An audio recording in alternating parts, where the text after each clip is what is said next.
newspaper. But I just want to say very quickly, at what point do we move on from demanding an account of these losses to perhaps proffering some solutions and some ideas? We've said the losses sit on the Bank of Ghana's books. If you want to dig further, it was assay fees, off-taker discounts, and exchange rate differentials. Those things have been put forth. So does the new Patriotic Party now perhaps want to get into the breakdown of those issues and let's move on? It seems we're stuck in a merry-go-round. We've gone round,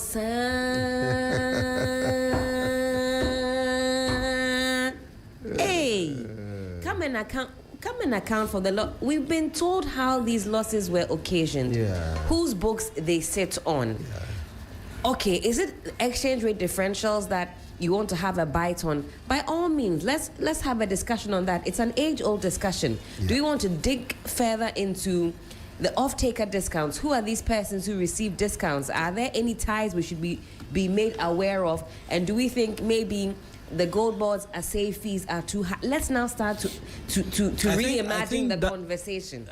In fairness, right? In fairness, should that bipartisan or ad hoc committee be set up and look into it? We have committees that look into this. Do you want to summon the BOG governor? That's an option. A public accounts committee can get involved. I believe there's a finance committee in parliament. If we're truly embarking on this conversation for national interest purposes, let's be up and doing, and let's get the conversation actually going. We've been stuck on the NPP demands account of 1.7 billion gold board BOG losses. An account has been made of where the losses stem from. Okay, what next? What next do you add to the conversation? How do we move forward? How do we move forward? So it's a very important I just want to, at this point, I just want to know, how do we move forward? It's getting stale. I don't know. I think it's getting tiring. It's getting exhaustive. It's getting boring. And I think, you see, I mentioned something the last time. The minority claimed, they said it, that they were going to ensure that they would tackle the majority anyhow, anyway. And this is what is playing out. I don't think we should waste time on it. We've countenanced it for a few days that it's been festering in the media space. Now, what I'm going to say is that I think it's becoming balderdash. It is becoming balderdash. Let's stop this. Otherwise, what it is that then we're going to monitor and probe every state institution. The moment they mention anything about DVLA, we have to go in there. The moment they mention anything, and it's amazing the crop of people who are speaking to this matter. Not too long ago, so many things happened under your watch. I hate to do this, but you see, when push comes to shove, these are the things that happen. Not too long ago, why aren't they impressing on Ken Ofori-Atta to come back to Ghana? Why are they not? If they really have the development and growth of Ghana at heart, and they believe that the economy ought to run on a smooth pedestal, why are they not calling for the head of Ken Ofori-Atta to come and tell us everything that he did under his tenure? Because we've lost so many millions of dollars under Ofori-Atta. Allegedly. You get it? No, we have lost it because it is evidential. It is factual. It's been proven. You get it? So what I am saying is, if you really have Ghanaians at heart and you believe that all these things need to be happening, like Helen said, one too many. It's okay. You've been told it is Bank of Ghana that now you want to go into gold board and probe. What again do you want? The accounts have been audited and it's been put out there. It's in the open. What probe again do you want? No, I think a probe should be forward-looking, like Helen suggests. That, I mean, after all is said and done, 22 billion cedis, near 22 billion cedis is not lost on anybody. That is a reality which exists. Who were the off-takers, for instance? Why was discounts provided? I mean, there's explanation to all of these which have come It has been done already. Right? They are claiming that the accounting losses, because they knew that they were going to lose. So let me just be outrageous and talk about this. Saving Private Ryan. Four brothers were in the military, and 3 of them had died at the war front. So is this a movie or yeah, something? no, real life story, So what happened was that a message was sent that the last one should not die, otherwise it would distress the parents. Look, there are thousands of soldiers who died because of just one person. So sometimes you take a risk, and that is what we are hearing. I don't understand the accounting principles, but this is what was said, that they knew that some of these losses were going to rear its head. But then they had to do it anyways because they needed to secure some funds. Well, the additional angle to this, and I was hearing the new majority leader speak, suggesting that, look, any probe into the losses, and a probe is very important. You can say there's been explanations which has there come is an forward. audited account. No, I think you're mixing up the two. I'm Okay. not speaking in reference to the BOG's, the Gold Board's books. There's a question and a demand for a forward-looking conversation as to why we lost 22 billion cedis.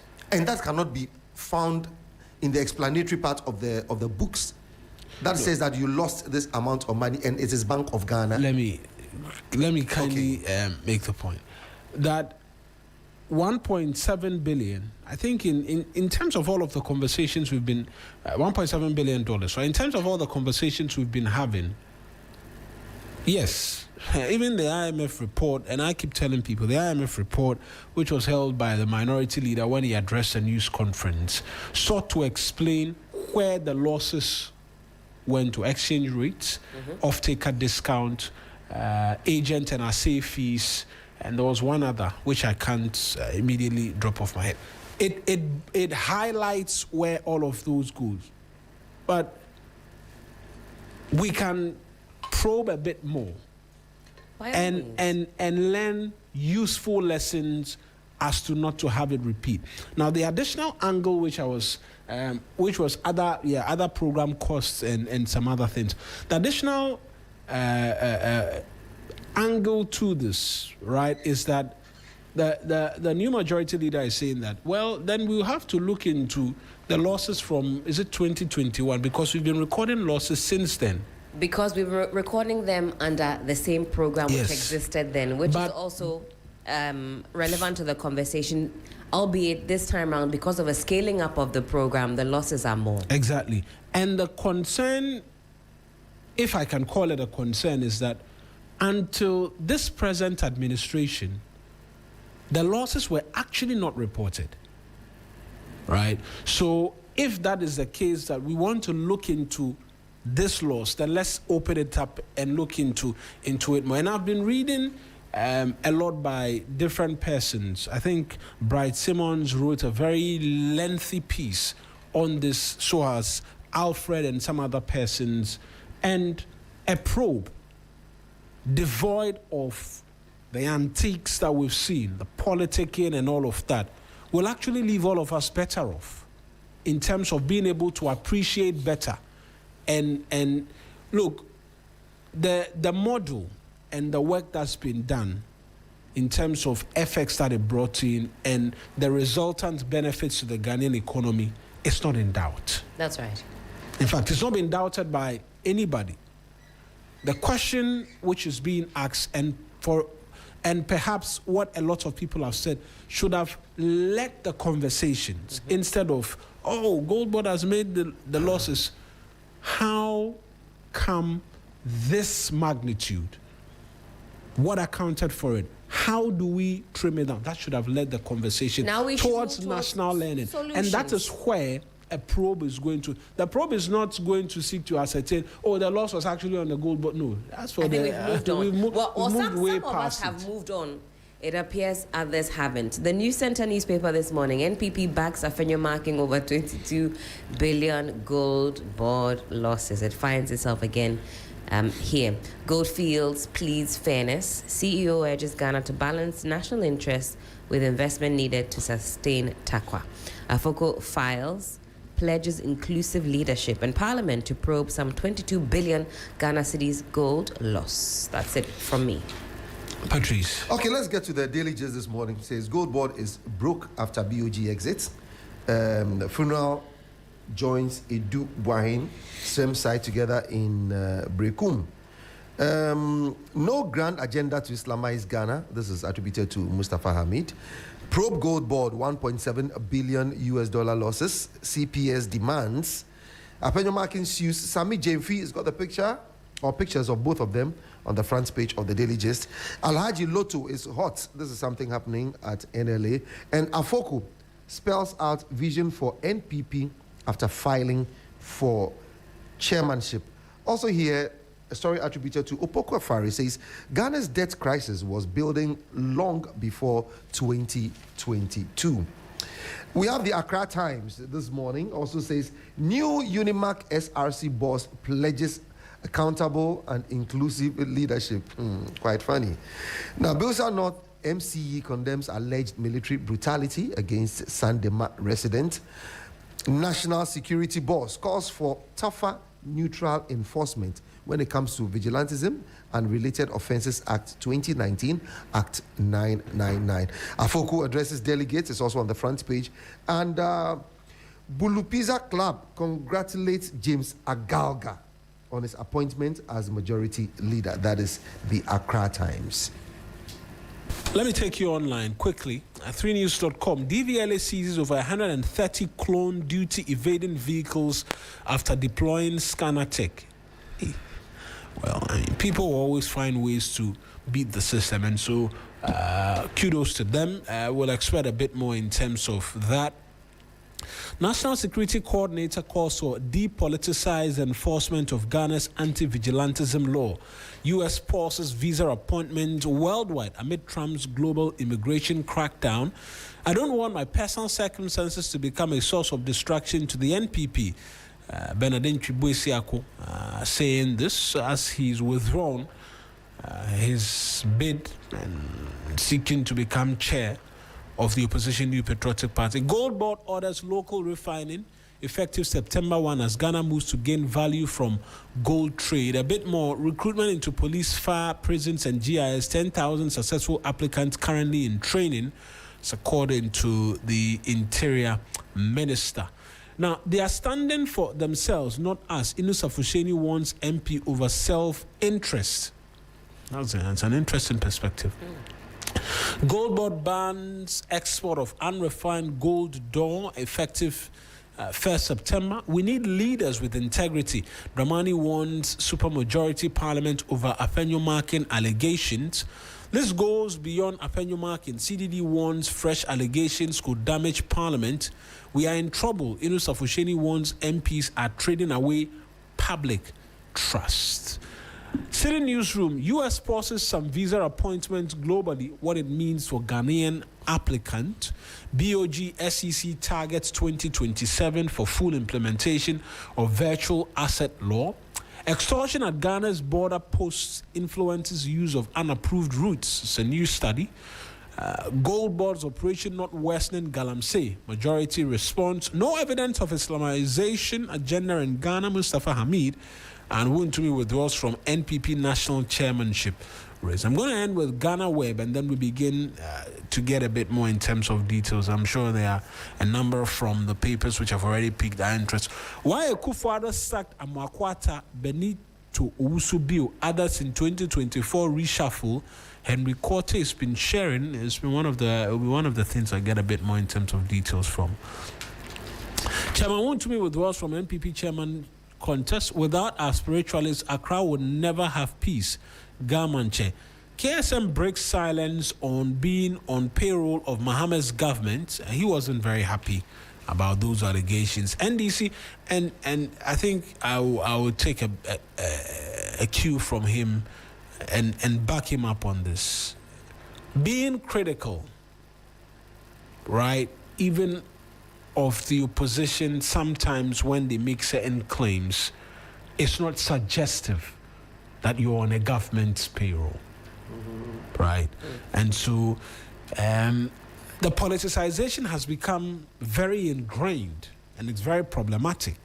And I know where this came from because the minority leader, Alexander Appiah Markin, was on his platform where he sort of disagreed because the minority leader had said on another platform that, look, the Chief Justice and there was a collusion, a grand agenda to have removed the former Chief Justice, and he sought to have him substantiate those claims. And we had the minority leader made statements suggesting that was his conviction. And he said, if it's your conviction, don't pass it off as though they are factual statements and there's evidentiary backing to it, because it casts the judiciary in a negative light. I suspect it's on the back of that persons have begun to suggest, I think it's unfair on this person in sincerity. And it worries me, right, that increasingly when you are critical of the government, it suggests opposition. When you take on the minority because you believe a certain position they hold is without a factual basis, you're on the government's payroll. In one breath, it suggests you're doing a good job. 100%. Right? But also, I sometimes find it as let me be charitable with my words, because I was going to say it's a defect in reasoning to a certain extent. That's a very euphemistic way to say. I'm going to use that phrase, a defect in reasoning. You do all. I like that. Right? Because... Was Appiah Markin sued for defamation? Sued for defamation. Yes. When he made this allegation. No, because at the end of the day, there's a country to build. And for me, that's where we must always consistently look at. We must always keep our eye on that ball, that there is a country to build. So criticism must be a part of it. Constructive, not you wake up and you feel like you must say something and then you start saying it. I rest my case. NDC's only crime is not putting Appiah Markin before court. Mustafa Bande saying this. Those are the details from Ghana Web as well. Anything piquing interest this morning before I want to do that? Henry Cote explaining why the former president reshuffled in 2024. I see this has been put up on the screen. Apologies for slight tackling you, gentlemen. That was actually what I wanted to speak about. I read that very heartfelt letter from Chairman Woon to me, a love letter to his party, and it was quite touching, the way he describes the manner in which he really loves the new patriotic party and how much it pains him to have to step aside at this time. If you haven't read it, it's a sad one. But a little excerpt of you find it sad? I mean, he poured his heart into that write-up. Let me just read a bit of it for those of you who you know, there's something about being behind bars that brings out that reflectiveness in man. Yeah. Yes. So who to me wrote this? Helen, kindly take us through it. Oh, yeah. I see some shock in Patrice's face. There are moments in the life of a man when the heart wants to continue, but duty demands sacrifice. Moments when one must quietly set aside personal ambition, not because the dream has died, but because the family he loves must not be made to carry his burden. Today, I find myself at such a painful moment. After many nights of prayer, sober reflection, and consultations with my family, legal team, party elders, campaign team, and trusted supporters, I've come to the difficult conclusion that my present circumstances must not become an additional burden on the new patriotic party. And to the entire NPP family, I offer my heart, my loyalty, and my continued service. This is not goodbye. It is not the end of the journey. It is only a painful pause in a much greater story that God himself is writing. Every night eventually gives way to the morning. Every storm eventually runs out of rain. And every prison has a door that only God can open. I began this journey because I love the NPP. Today, I'm making this painful sacrifice because I still love the NPP. I don't want to be a burden to the party. I want to be part of its healing, its unity, and its return to power. So my beloved supporters, wipe away your tears. Remain strong. Remain united. Remain loyal to the party. Stand firmly behind Dr. Mahmoud Bawumia and never lose faith in the great elephant. My body may be confined today, but my heart remains with you. Right. Touching, I must add. Okay, there's a few more lines. It says, and if it is the will of God, we shall meet again, not in sorrow, but in joy, not in defeat, but in victory. The heart wants to continue, but duty demands sacrifice. It goes on. Let me pause here. It's okay. Thank you, producer. I think I've read enough. I think it's okay. Yeah. I mean, it was always going to be very difficult, him being able to contest. In fact, some conversations from insiders suggested that it was only going to put a strain on the entire process, because then some persons would have sought to challenge, right? Because the constitution of the party, once you're a convict, it suggests a member shall be disqualified from holding any position if he has been convicted or sentenced by a court of competent jurisdiction in respect of any offense involving high crime, high treason, treason or offense involving the security or dishonesty, fraud or moral turpitude. So and this was always going to be... And that's according to the NPP's the constitution. NPP's constitution, right, which falls in line with any offense punishable by death or by a sentence of not less than 10 years, unless a period of 10 years has elapsed after the serving of the sentence. And he is still in custody. The argument prior by his team was that, look, we're challenging this in the court and we're seeking an appeal which will acquit him. And so why deny him the opportunity if there's an appeal which could eventually result in his acquittal? And so they picked forms on his behalf and were ready to go through the paces, and October 3 we see. But even before that, there were concerns about his vetting. How was his vetting going to be conducted, amongst many other things? Because the candidate will have to be vetted by the elections committee. Mm-hmm. How was his going to be done? Was the first of the many bottlenecks that could potentially come up. And then others foresaw legal action, right? Seeking to ask questions in relation to the provision in their constitution vis-a-vis his face on a potential ballot. And that could have marred, to an extent, the plan. And so, taking that into context, I can see a bit more in terms of reason as to the heart wants to, but it could potentially have a bit more ripple effect on the Elephant Party and what they've set out as a roadmap towards completing a reorganization bid headed for the 2028 elections. And so, unfortunate for him in the present circumstances, because it was something he had wanted to do and do keenly, but as life will have it, he's serving a sentence currently, and so that sort of disqualifies him immediately. Patrice, did you not feel the emotion in that write-up?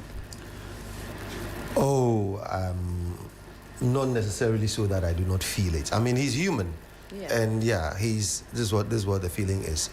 The way you were reading it felt more like we're at a funeral service and you're trying to give an obituary. I wanted to involve also. I wanted to convey. Yeah, you wanted to convey that kind of but the point is that with the people involved, do they see it that way? Do they feel that same way as you're reading it? Yes, I think it's a good write-up. Yes, beautiful write-up. But look, business as usual. Let's get the country running, because here are the things. It is not that when somebody's done something wrong, you have to push the person further down. My point is this: as humans, we need to consider a lot of things from the top, as in what culminated to the situation where he finds himself. This is an internal party issue and matter. Right. Fine, it's of national concern because it's the largest opposition party. I do not have any qualms with that one. So I would leave it at that. But I'm looking at the larger picture. What ought to be floated around has to be centered on doing good to aid the development of a country. Because if all the heart and love and feelings is got for the political party, would not only end at the political party level, but then transcend onto nation building. And nation building means you have to be ethical in your ways, you have to be virtuous, you have to show a lot of gratuity in the things that you do. diligence, providence, and you don't show them in your life, then why would it even start at the party level? So for me, all these things is a charade. I see them as a charade. What else do we expect? My point is, at the larger space, where everybody is supposed to play a key role in ensuring that there is parity, there is equity, everybody enjoys, everybody benefits from the national cake, everybody does things that is not supposed to affect the growth and development of the country. Did he discharge his duties adequately? Did he do that in a good manner? Did he do that in a positive manner? Did he do that in a development-oriented manner? Did he do that with the consent of the people? So that is my point. I am not the bearer of the wand that sees two levels, where one item is blowing hot and cold. So let us not pretend. Let us not pretend. It's an internal thing. This is the way it has to go. But I'm not going to feel very empathetic and so, no, I would not do that. 053-220-0927, 053-220-0927. That's our WhatsApp number, and it's a number by which you can be a part of the conversation this morning here on the show. And so, Woon to me is no longer in the running to be chairman of the NPP. There's a national security conversation on vigilantism which was about because of the NPP. I want to get details of this Henry Korte explanation as to why there was a reshuffle. Now, the story says he explained that he had initially decided not to seek re-election as MP for the constituency because he believed he had completed his political career there. However, after receiving information that the president intended to reshuffle his government and remove ministers who were not seeking re-election, he changed his mind. Mr. Korte said he subsequently developed an interest in contesting the parliamentary election because he had been informed that he was likely to be appointed Minister for Interior. So I think the story is that the president then sought to reshuffle ministers who were not seeking to contest again as MPs. That's all of it. So let's get a bit more from the papers as well in relation to what's been happening in and around the country.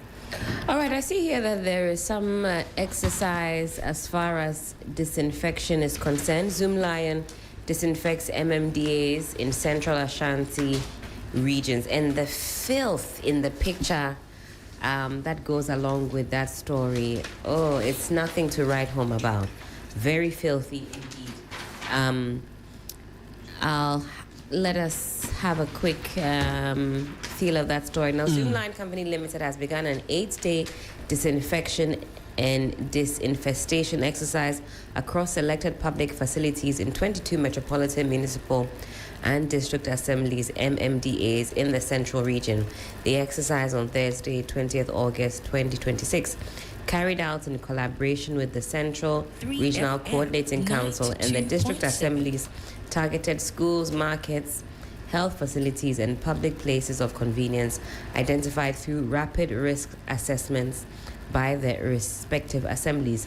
It was a necessary response to the nationwide floods that affected many communities and inundated public facilities. Now, the flooding had increased the risk of environmental contamination and created breeding grounds for disease vectors, heightening the possibility of outbreaks of water and vector-borne illnesses. So, if we're talking about the flood from a couple of months ago, then these areas had been left very filthy up until now. I mean, just take a look at this picture. It's not good.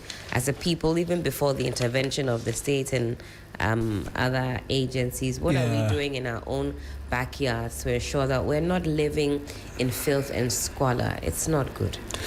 For people who grew up on cleanliness is next to godliness, it's sometimes surprising how we've allowed filth to engulf us pretty much. Not good. The conversation surrounding waste management and its disposal and other things, they are big conversations, but the assemblies at the time, the reshuffled Ahmed Ibrahim, when he was still Minister for Local Government, Sanitation, and Religious Affairs. Sanitation was not part of it. I think it was just local government. Was explaining that, look, the quota that comes in, dealing, if you want to put everything in relation to sanitation at the doorstep of MMDAs, it will be unfair to them. Right, it will be unfair to them. But we need to ask the questions. If it will be unfair to them, who should we be pointing accusing fingers to? Because in some cases, and we've gone through statistics and data points where it suggests that in other places, open waste disposal is what happens. They don't collect their waste. Now, after they go and dump it at the refuse site, which was what used to be the case when we were a bit younger, right? Who comes to collect? Because we know that about 70%, if I'm not mistaken, of waste generated in this country is not taken care of properly, to put it very mildly. And so, yes, it may leave the homes. We don't have a lot of landfill sites. Now, the landfill sites, I think the last time we were having a conversation, is outside of Accra, when you're going to the eastern region in Sawam areas. That's where the landfill site is. And so, even the traffic to go and come back will suggest you can't clean 24/7.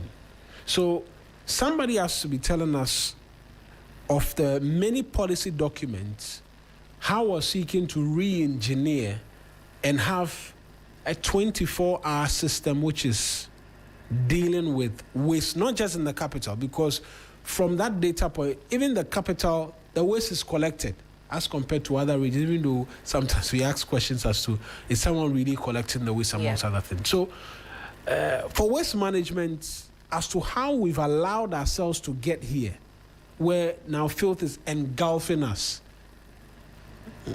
I will struggle to understand. Well, does it beat your imagination? And it beats your thinking also. Anyway, let me just enter the head office of Absa Bank and say good morning to Josephine Ama. She's listening to us this morning, and so I say good morning to you. So we come back to the same issue that we have been raising. I mentioned to you there was a company called Satarem that had intended to convert waste to energy for Ghana. And even the waste that they wanted, only Accra could not provide. So they had to go to Greater Accra. So go beyond, get to Pram Pram, get to Adan to collect all the waste and then convert it to energy for us at their costs. Not to say they are not going to make profits. But then those at the helm of affairs sat in and just allowed this thing to drop off. For me, I keep saying that without a plan, you are headed nowhere. And it doesn't seem to me like this country, we have a plan. We don't. If we do, point me to it. Is there any national plan that we have that has got to deal with where waste ought to be deposited? No. Wherever we have waste, we are allowing people to encroach. We are allowing people to build institutions over there. We are allowing people to build estates over there. And we turn around and blame who? That we do not have any waste disposal areas in Accra. Who is to blame? The assemblies are supposed to ensure that proper development structures are done within the spatial planning setup of a community, where everything is properly assigned to where it's supposed to be. Recreational grounds, where you live, where water would be stored in case it rains, where so many things would happen. Schools, clinics, markets, and all that kind of thing. Do we see that in any plan of any assembly? Do we? Waste collection.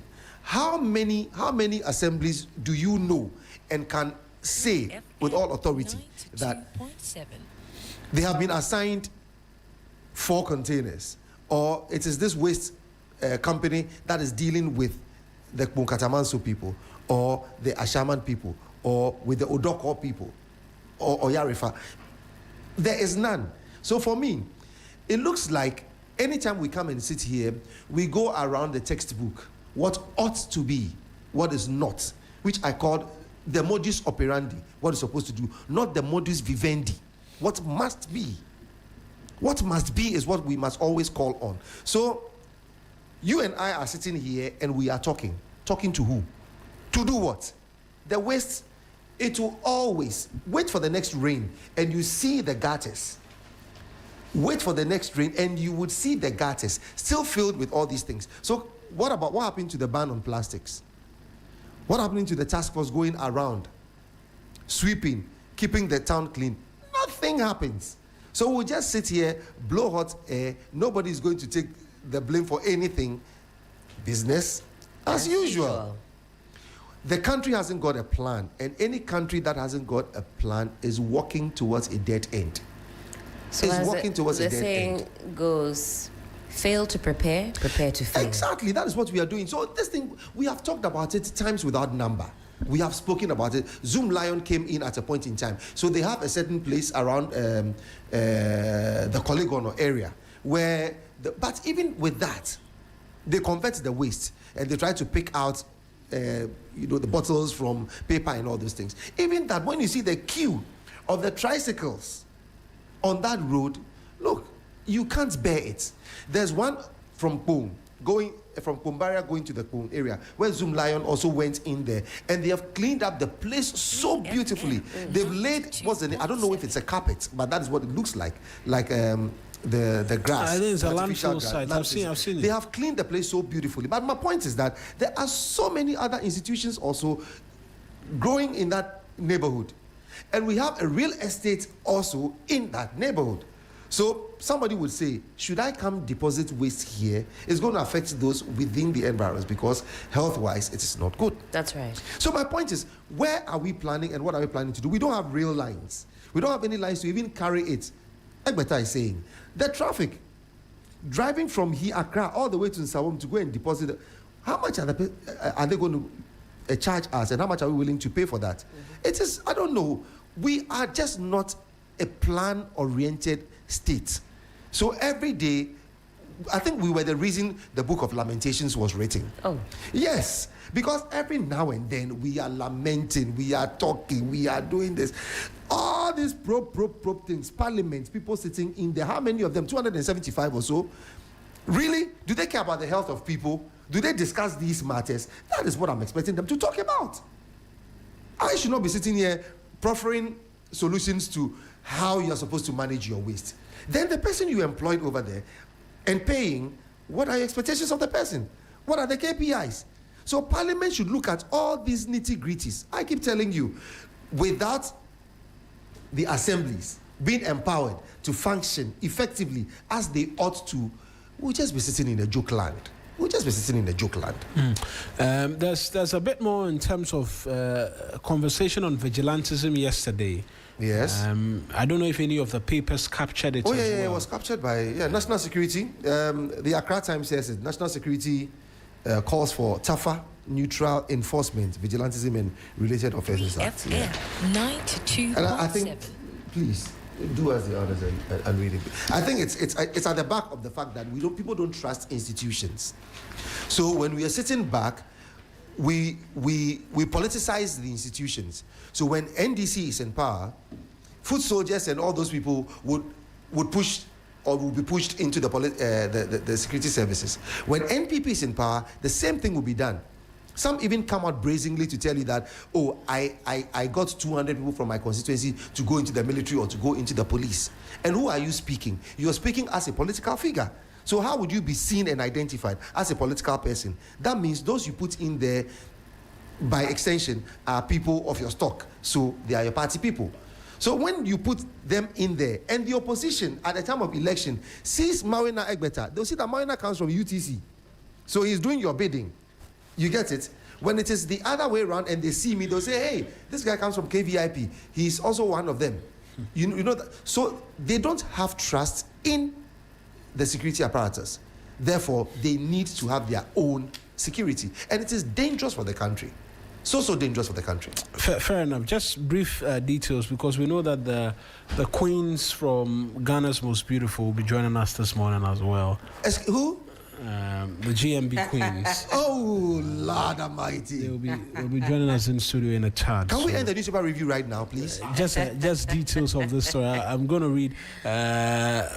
Gideon Damali says a lamentation states Ampofo, the authorities must act. The talks are too much. He sends that one in from Facebook.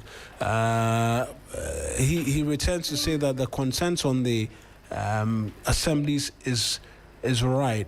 Someone is asking for the WhatsApp number 053 220 0927 053 220 0927 053 220 0927. Solomon Arthur on Facebook says, I do not think Wuntumi wrote that letter, probably written by Paul Graves Dankwa.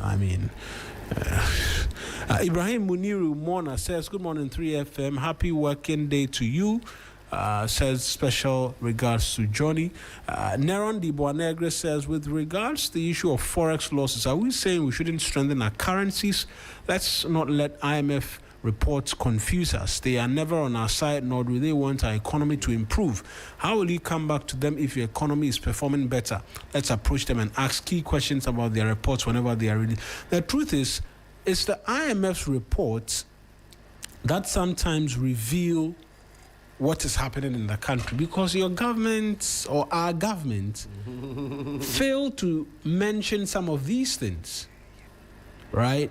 Fail to mention, and so that's why when the NPP was in power, they will say, they don't trust everything that the IMF says, the Bretton Woods institution, we need to have our own rating agencies. The moment they are in opposition, they rely on it. And then when the NDC was, because at every turn, the government don't lead the way in the conversation. Imagine the government had come forward and said, we did this, that, and it has resulted in what we're seeing in a strengthened city. But it's come at this cost to us as a people. We're working to improve and make sure that the policy is strengthened better. We are open to any further questions on accountability and all of that. We will not sit around the table and we'll be saying the IMF's report as a gospel truth in relation to the Ghanaian economy. So partly, we must lead the charge as well in being frontal with our people on some of these matters, such that you don't hear about what is happening from the Ghanaian economy from an external body.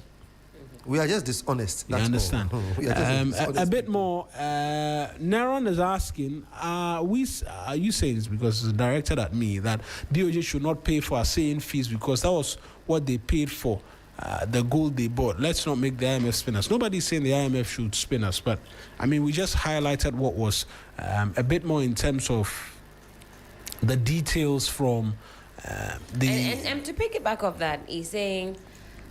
we're not saying that don't pay assay fees. We're saying that is there any wiggle room for less of a fee or less of a cost?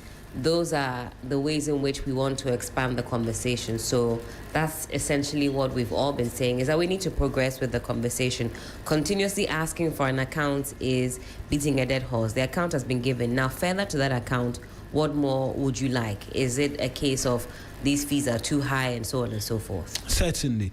Our WhatsApp consul, Kwame Fire in Sampa Valley says, Wuntumi is no match for a national chair regardless of his status now, and he knows that. The party knows they can't risk him being their leader as executives. Henry Cote again just exposed how political leadership always finds means to enrich themselves when power is given to them. They should keep on giving Ghanaians all the reasons never to vote them again. This is Mama Riza from Scandinavia. Says, I love your news and panel. Phone number from Sweden. Scandinavia. Good morning, Mawuena. Akufo-Addo vigilante law was not well thought through just to calm situation. Then, due to mountain pressure and the atrocities meted out on innocent Ghanaians, Jones Aduboy sends that one. And Martin says he's listening to us from Qatar, and he's loving the production and wishes all of us well. I'm just going to have us touch briefly on Galamsey, right? Because yesterday, the Ashanti Regional Minister highlighted some troubling details as to 11 kids falling in abandoned pits. Let's listen to him briefly, and then I'll come back in studio.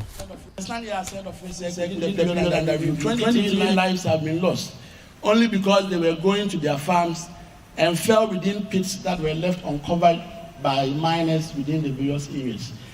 These include 11 children whose future has been cut short because someone in his quest for money left a pit uncovered within some of these areas that leads to farmlands, among others. Looking at this problem and with the support of the minister, the National Security, together with the ministry, has started a reclamation effort in order that we will be able to target these uncovered pits that fall within the areas where people actually fall in and drown. I want to assure you, Minister and Your Royal Highness, that the RCC is willing and ready to collaborate with you in making sure that in our time we are able to bring down, if not completely eradicate, this illegal mining problem that has bedeviled our country. And I believe so well that with this edifice here in the region, it is bringing your services closer to the people, closer to our communities, and most definitely supervision and monitoring will be very effective, even more than we have witnessed.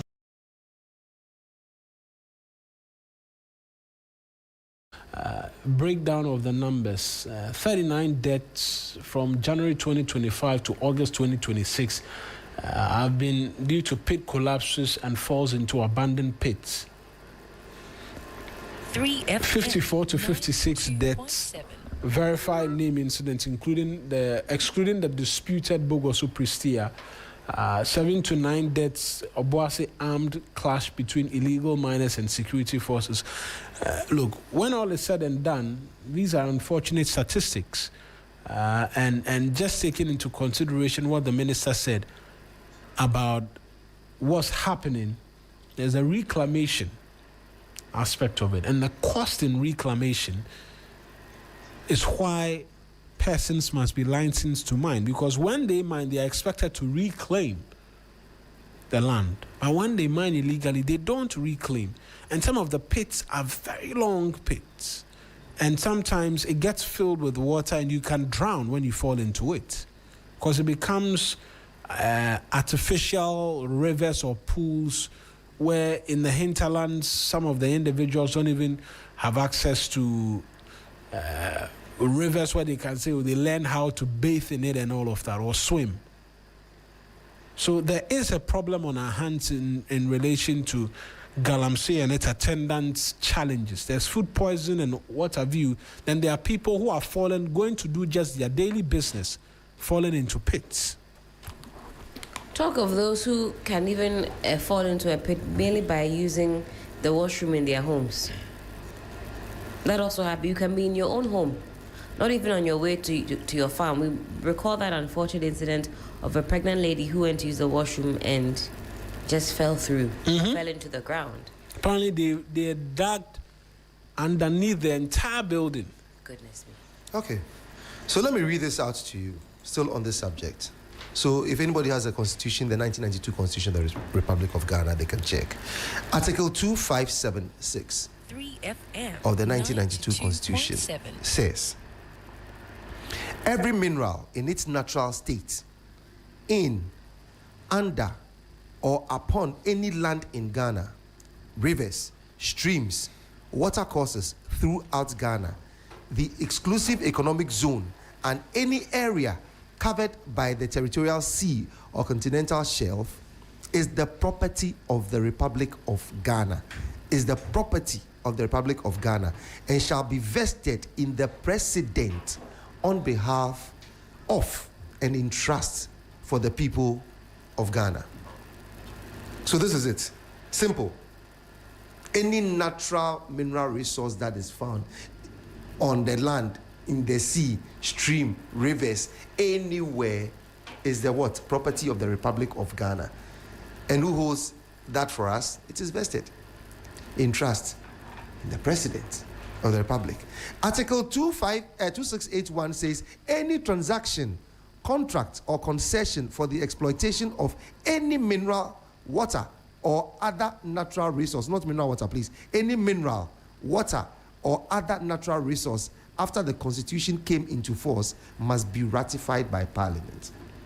This is just to draw everybody's attention to the fact that all these issues that we're talking about concerning mining, every property therein, every natural resource, every negligence that has been put there is owned by the government of this country, that is the Republic of Ghana, and then held in trust by who? The president. So if it is that all these things belong to us, whose negligence is causing all these things? Who are you to blame? You don't blame the people for doing something that is irascible. No.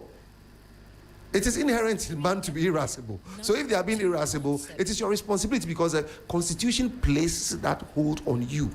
It gives you that responsibility, that duty, that this is what you're supposed to do. So if we sit down and we say that we cannot do anything about what is going on, these are the stories that we'll be reading every day. 11 dead. Who knows who those children were going to become in future? She just came back from a certain position. Carrying it for 9 months is not an easy joke. And for them to get to this level and then they fall in a pit, how do you think their mothers will feel? Mm-hmm. You get it? This is pure negligence, recklessness in our governance structure that we need not be coming on air to be speaking to every day, because people in authority know it. Now, the other article talks about the formation of the Minerals Commission, who has oversight responsibility on all these things.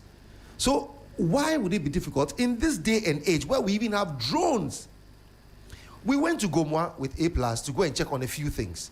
And if you see the drones the Chinese guys were using and the way they were mapping out the places, you'll be like, oh, wow.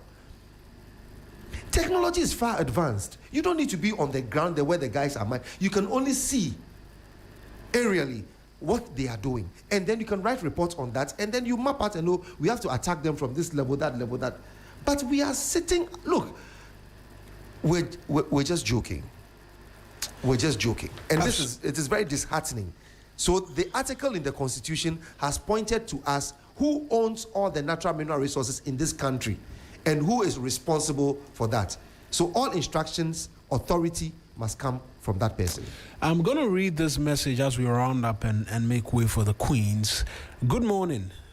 Michael Asante, right, sends this one in, and perhaps it will be food for thought and give us a reason to return subsequently.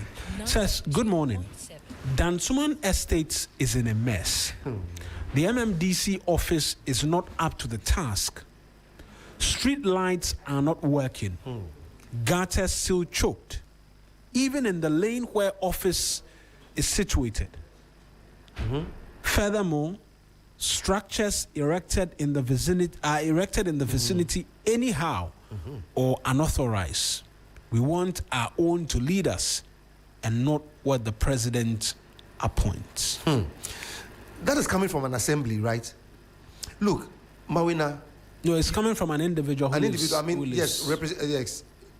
Mawuena, you can do something for Ghanaians. From now till next week, open up to people and let them speak about the role of the assemblies and things that are happening in their communities that the assemblies are sitting of. You would see the number of people who are going to draw a lot of attention to things that are happening. Ask them to add videos and photos. And you see the recklessness in terms of the relation of duty that people who have been put in positions of authority just look on as these things fester. We see what happens is that when you look on unconcerned about such things as an assembly, you allow personalities to clash, you allow people to fight, you allow acrimony to come within a community. So if I live and opposite my house, somebody is doing something untoward, which ought to be checked by the assembly task force, and they refuse to do that. Do you think if I confront this person, the person will be happy enough? It will get into a conflagration, and then what do you expect? Oh, somebody slashes. What's the name? What do you call them? They are not my tenants. They are something else. Right. So allow the assemblies, people to send you messages and information on the assemblies, and you realize that we have huge problems. We'll get into a bit more. I just said this was going to be food for thought for all of us, right? And then get us into quick conversations with our queens. This is still the 3FM Sunrise. Quick checks as to if there are any more messages on Facebook before we get into it this morning for you here on the show. Right, those are pretty much the messages. And so we'll end the newspaper review segment here. Have a conversation with the beauty queens, after which we'll return with sports for you here on the 3FM Sunrise.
Eighteen minutes to the top of the hour, 8 a.m. We're live, locked in right here on 3FM Sunrise, on 3FM 92.7. And we're surrounded by so much beauty this morning. Let me activate the microphone so you can hear some sweet voices. Good morning. All right, right, so we have limited microphones and maximum beauty. So we'll go let's do it from right to left, and have everybody introduce themselves as well as the region that they are representing. And by they, I mean our GMB Queens 2026. Can I get a woo? It is that time of the year where we showcase Ghanaian beauty, Ghanaian talent, and what it means to be Ghana's most beautiful. All right, let's start over here. Your name and your region as well, please.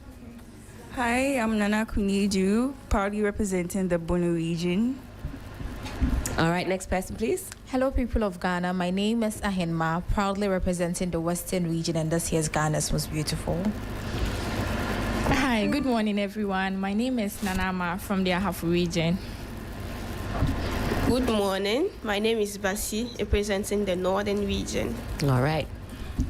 Hi, I'm Ohenewa, representing the best region, Eastern. You did it, you did it, you did it, you did it. Give it up, give it up, give it up, give it up. Woo! All right, let's hear you, please. Good morning, everyone. My name is Sandile, representing the Bono East region. Good morning. My name is Answav Dabu, representing the Upper West region. Beautiful. Hi, good morning. My name is Ayim Boma, representing the Great Land, the Upper East region. Hello, good morning. My name is Boatma, representing the beautiful region of OT. Beautiful. All right, I see somebody in the back. Somebody's hiding. Hi, Ghana. Good morning. This is Siwa, representing the Western North region, and this year's Ghana's most beautiful. Come on. Hello, Ghana. Good morning. This is Ampoma, proudly representing Ashanti region, and this year's Ghana's most beautiful. Hey, there can only be one. Oh. All right. Good morning, Ghana. My name is Besu. I representing the Central region of Ghana. Good morning, Ghana. Good morning, everyone. My name is Pini, representing the Northeast region, and this year's Ghana's most beautiful. Hello, Ghana. Good morning. I'm Kiba, Savannah's pride in this year's Ghana's most beautiful. Hi, Ghana. Good morning. From the nation's capital, Greater Accra region, I'm Lamle. Good morning, Ghana. This is Sesinam, representing the Volta region, Volta's pride. All right, amazing. So we now know who everybody is and what region that they're representing. So let's have a conversation, ladies. Anybody can, take the mic and let's hear from you. It's been 4 weeks so far living with each other, and describe in 3 words, anybody for me, what that experience has been like. Hello, everyone. My name is Basi. So I would say I've learned how to multitask. I've also learned from my other sisters. And then I think I've also improved on what I thought I had already known. Yes. Okay. Anybody else? What has the experience been like? 4 weeks in living with other ladies coming from all parts of Ghana. Let me hear from you. Yes. Okay, so for me, describing the whole journey in 3 words is 1, challenging. At the end of the day, there are a whole lot of challenges that will be thrown to you. You have to be on your feet, bring up your A game. And 2, it's fun. Like, we all have different personalities, and bringing everything together. That's the problem, no? the different personalities. And that brings out the fun of the whole competition. And the last one is, I feel like it's a learning process. Okay. You keep on learning every day. Amazing. Yes, you feel like you know until you come to GMB. Then it will humble you. Yeah. GMB will humble you. Let me hear from you as well, my lovely lady. I know today the energy is a bit low, not feeling too good. It's like that. There's too much energy, too many of you. What has the experience been like for yourself? Well, I would say first of all, it's been fun. And I have found a new family here. Oh. There's been a lot of work. Okay. Yes. Yeah. Okay. Maybe some rest for you now so that you can keep on doing what you're doing. But let's talk about some of the challenges, because I went to boarding school, and so I know what it's like living with so many different personalities, living with, I can hear the laughter already, living with different, individuals. Have there been any challenges so far? Maybe not even negative challenges, but, overcoming certain things because of the various personalities. Okay, good morning once again. Penny here, representing Northeast Region. So some of the challenges is just that at first I didn't know how to live with a lot of people in a single room. So coming here and living with my sisters, sometimes we'll be like, oh, this is how I do my things, and this is how someone also does her things. So it's kind of challenging, but we are really coping with each other. So I mean, one of the most amazing things about GMB, and I see it year on year, is that once the competition is said and done, after the competition is over, the ladies do actually become family, for life. I'm sure you've seen a few of them, even, right here at TV3, at 3FM, and, they're like stuck together like glue. And I know this year is going to be no different, where you'll have that sisterhood, through the ups and downs. Ultimately, when you share that same experience, it can only bring you closer. I want to find out, though, who amongst you takes the longest to get ready? Because I'm seeing some of the eyelashes are longer than others. Some of the eyebrows are longer than others. Who takes the longest to get ready when it's time, for an activity? So I think it varies every single day. I know you took the longest today. Just judging by this ponytail. Oh, no. I'm actually the head of house. So okay. I have to be ready before everyone else. I see. But it varies because, we are ladies. So getting ready takes some time. So it varies. Today, this person is long, late. The other person. It's another person. So there's not a habitual, okay. I know that last week it was traditional food, right? You were showcasing traditional food. Talk to me, anybody, about the food that you showcased and why you chose to showcase that food. Hi. Hi. Good morning again. Kiba here. So last week I spoke about agbofutu. Mm-hmm. Yes, an indigenous food from the Savannah region of Ghana.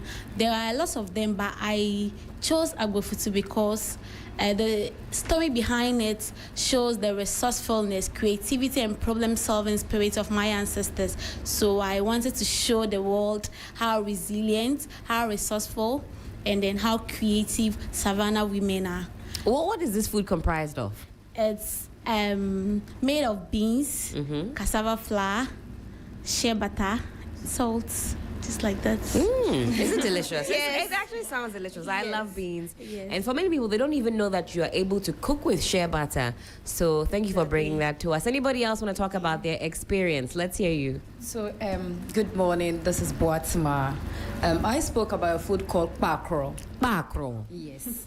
So, pakro is also a food that no one knows about it except people of the OT region. Okay. So, it's just one process. It's just one main ingredient, which is the corn. It goes through few processes. First of all, we detach or separate the grains from the comb. Then we pound, wash it thoroughly, and then bring it to a boil. The secret ingredient is mostly the cow, which is the saltpeter. Okay. Changes the color of the broth of the solution on the maize. This is mostly eaten with groundnut soup. Okay. You get the consistency like pakro. So I want you to just imagine like pakro. That's like oblayu. Okay. It looks like that. Then we pour groundnut soup on it, or with sugar. So if you're a lactating mother, eating this combination boosts your breast. Do you know what? I am actually a lactating mother, so I need what? Pakro. Yes, please. So it's either you eat with sugar or with groundnut soup. Now with the groundnut soup here, it helps build healthy skin. It aids in digestion. And with the maize, we get the carbohydrates. Of course, it gives you that energy. But it produces the colostrum that is rich and help the kids develop their brains. Also with strong bones and muscles. Like all these things are very essential things that people benefit from it, and people don't even know that it exists. there are food around us that are even medicinal. We eat, then we get sustained. So that's what I talked about on Sunday. This is a serious PhD in foodology. I love this. Anybody else? What was on display last week? Tell us about the food. I talked about tokunkwai. Tokunkwai. Yeah. Ampoma here from Ashanti region. I believe being a woman, you need to do a lot of stuff. So preparing food must not take all your time. And this tokunkwai is prepared within 15 minutes. All you need to do is to boil your ingredients and then roughly grind in your asanka. Okay. Yeah. So it's very, very snappy. You don't have to waste your Interesting. time. Just 15 minutes to make the soup. Be done. Yeah. I see. What kind of protein do you put in it? Any protein of your choice? If you get your impunam, you are drinking your sisawa, you are good to go. Wonderful. I mean, which region would we say has the most delicious food? Let me know.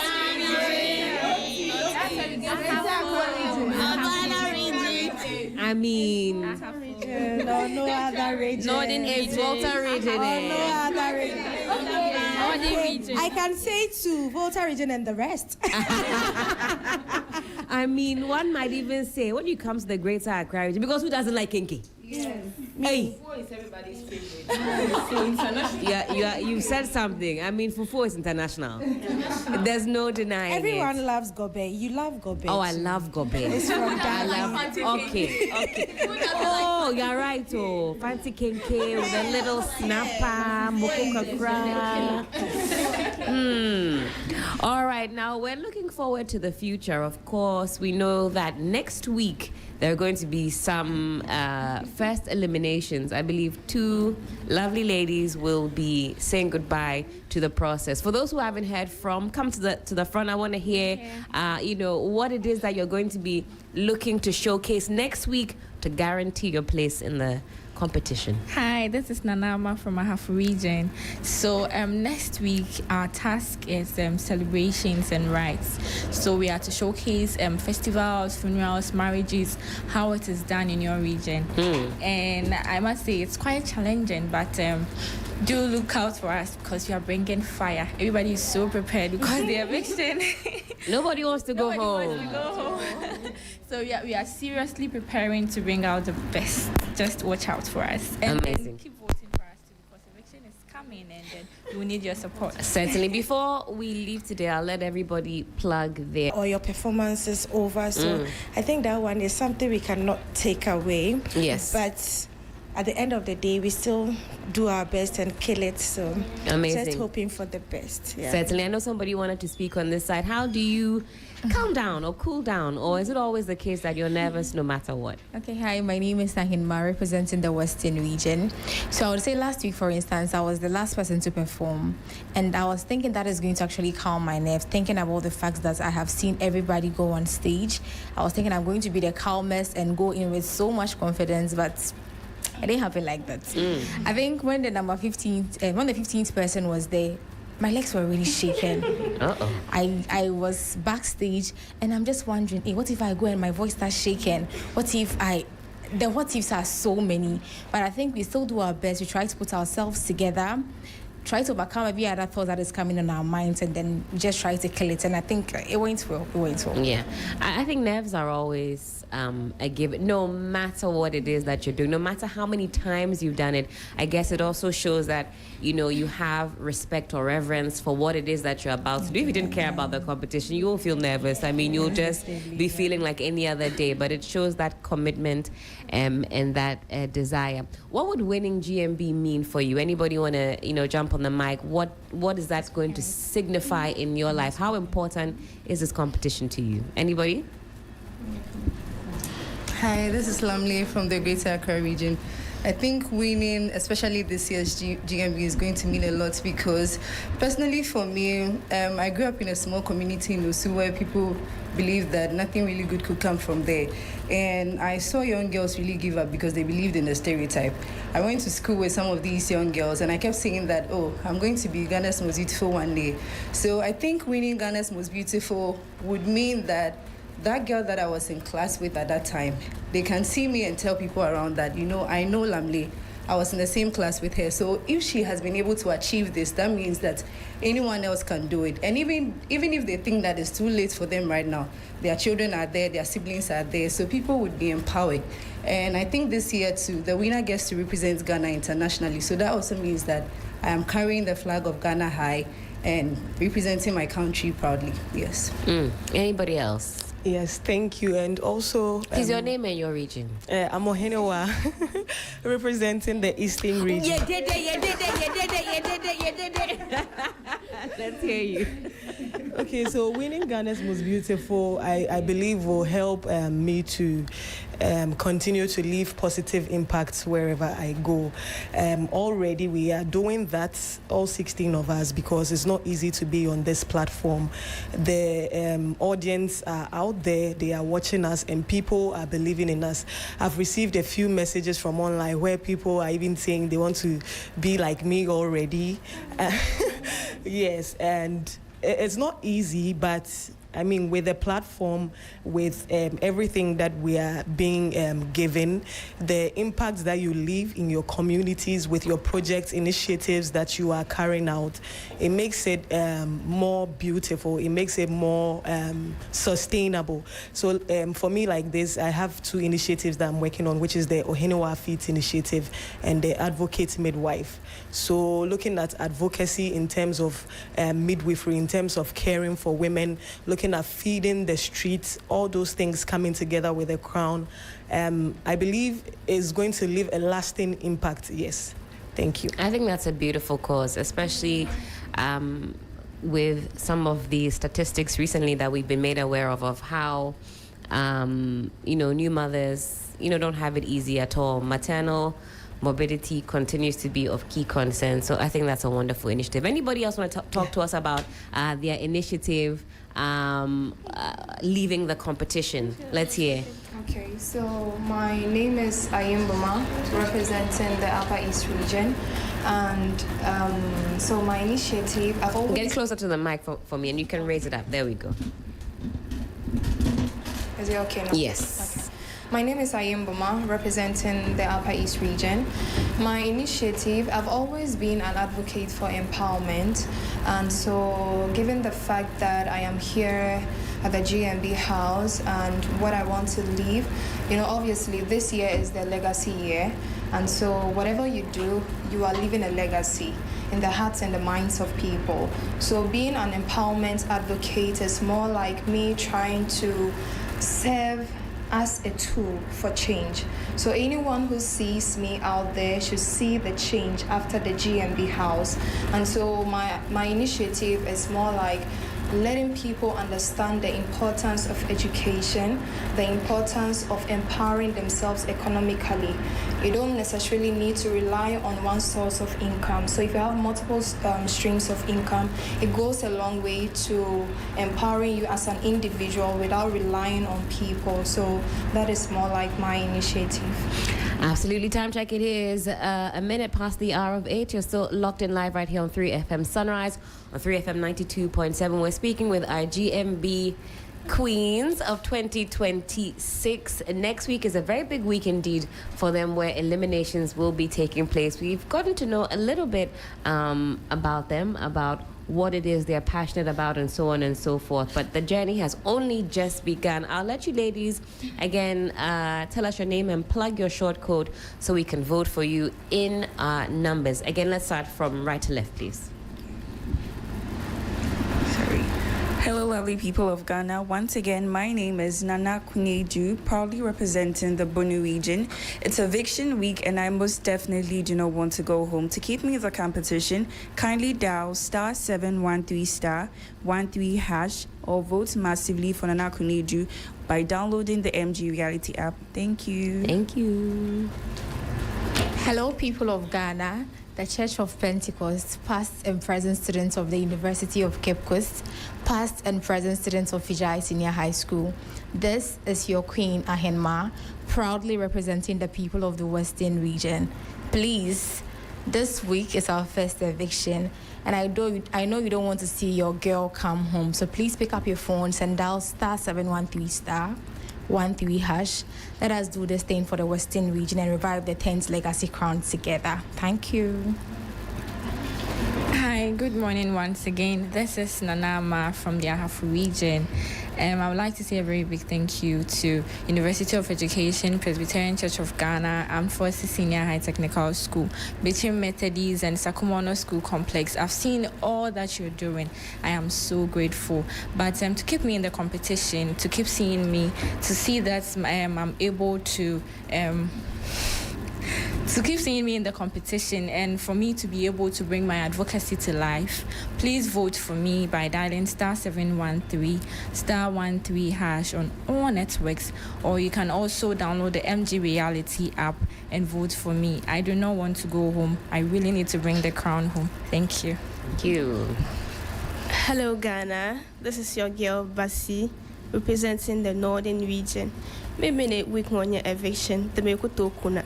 Kampandi Ajandi, the top song Wakama Infonant the Sham time kama Katapoja Shema Unkuna Yanga. So to keep me in the competition, kindly dial *713 *13# or download the MG Reality app, select option 3 BASI BASI to keep voting for me. Thank you. Certainly. Hi everyone. Oh, you did it. Hi everyone, this is Ohinewa once again representing the best region, Eastern. So remember, like I always say, you are part of the journey, and to keep me in the competition, kindly dial *713 *13#. I'm number 4 on the list, and download the MG Reality app to vote massively for me. JRNMA, JIMTA, Assemblies of God Ghana, Methodist Girls Senior High School, Pride of the East International School, Lions Club International, Accra Ultimates Club, Leo's Club. All of you kindly support Ohinewa to bring the crown home. Madam Wase. Thank you.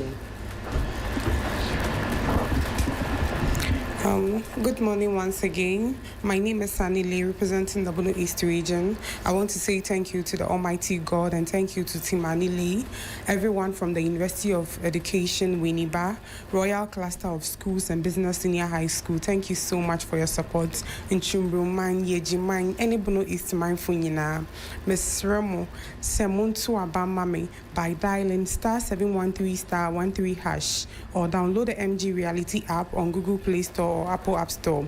I'm number 11, Anile, Bono East region. And say thank you.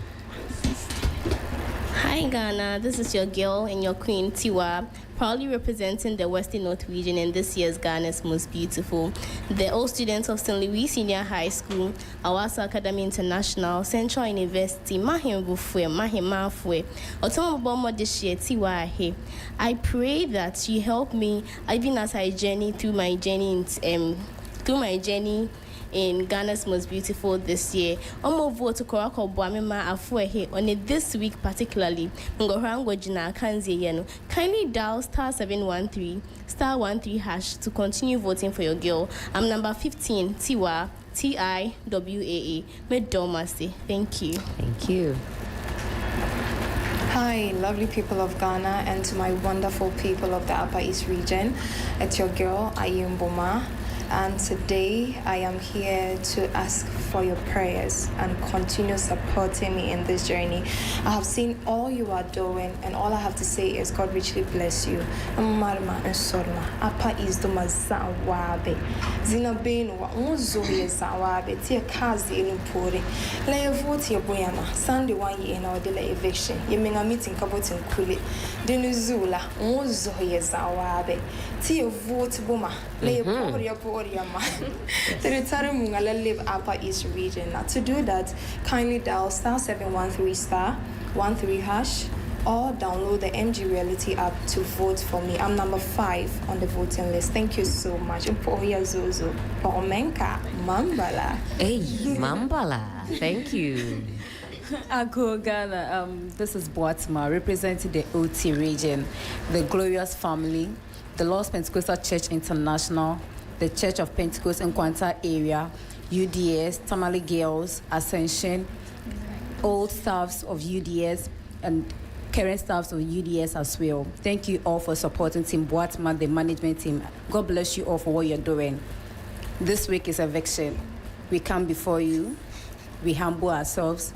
We ask that you keep praying, you keep supporting, so as we'll bring the glory to it. Please keep me in this competition by dialing *713*13# or download the MG Reality app. My number is 6 and vote for Boatma. Thank you. Thank you.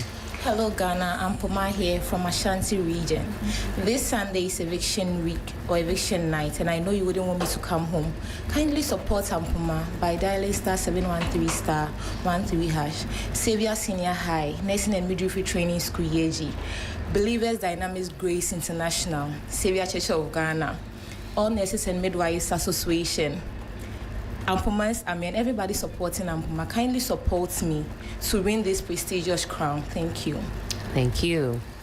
Hello, people of Ghana and beyond, and the Central region.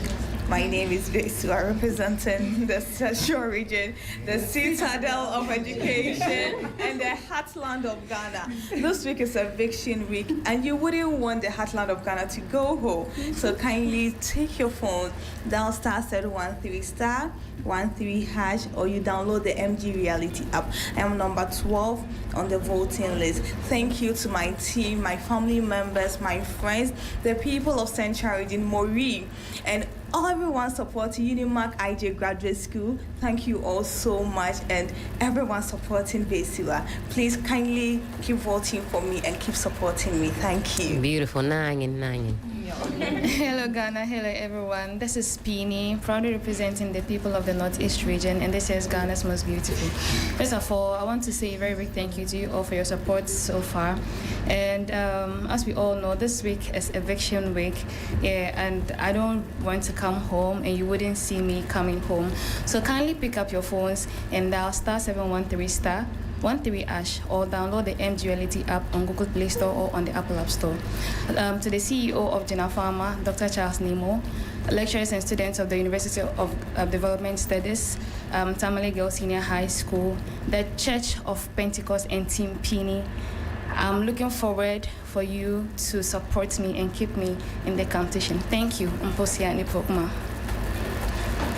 Hello, Ghana. Thank you so much for supporting Lamle to come this far. I'm so grateful to Team Lamle. And also from the nation's capital, we know this year we cannot carry last. We've been shouting the crown Islamified. So indeed, if you want to see the crown Islamified, this week is evictions week. Kindly dial *713*13#. I am number 8, or download the MG Reality app and vote for Lamle. Dantwe Ejo Nyewalado. Hello Ghana, hello Savannah region. My name is Kiba, Savannah's pride in this year's Ghana's Most Beautiful. I want to say a very big thank you to God Almighty, Team Kiba, the whole Kajakwanana, all girls of St. Francis of Assisi Girls Senior High School, current students and staff of St. Francis of Assisi Girls Senior High School, students and staff of University for Development Studies, Tamale. Thank you so much, Team Kiba, and everyone supporting Kiba. Thank you so much for your support so far. I plead on your continuous support to keep me in the competition, as this Sunday is our first eviction and I don't want to come home. I know you will not love to see me home without a crown. So keep supporting me by dialing *713*13#. Alternatively, you can download the MG Reality app on Google Play Store or Apple App Store to vote Kiba, number 16 on the voting list. Thank you so much. Asan Kushun. Thank you. Kiba, if this week gets missing, I think Team Kiba will have to do Susu and replace it for you. I like it, Pa. And finally, we have the Volta region. My name is Sessina. I'm representing the Volta region. First, I want to say a very big thank you to God for making this possible. I want to thank Team Sesinam, all supporters, family, Togbio, Mamawo, Ngonolawo, Poga, every Catholic church that is supporting me right now. It means a lot and I really appreciate this. But as you've heard, this week is eviction. We have so much at stake. Please don't let your girl come home. Keep voting for me as you are doing. Dial *71313# or download the MG Reality app on Google Play or Apple Store to keep your girl in the competition. Gidigba. Mielete. All right. Thank you so much.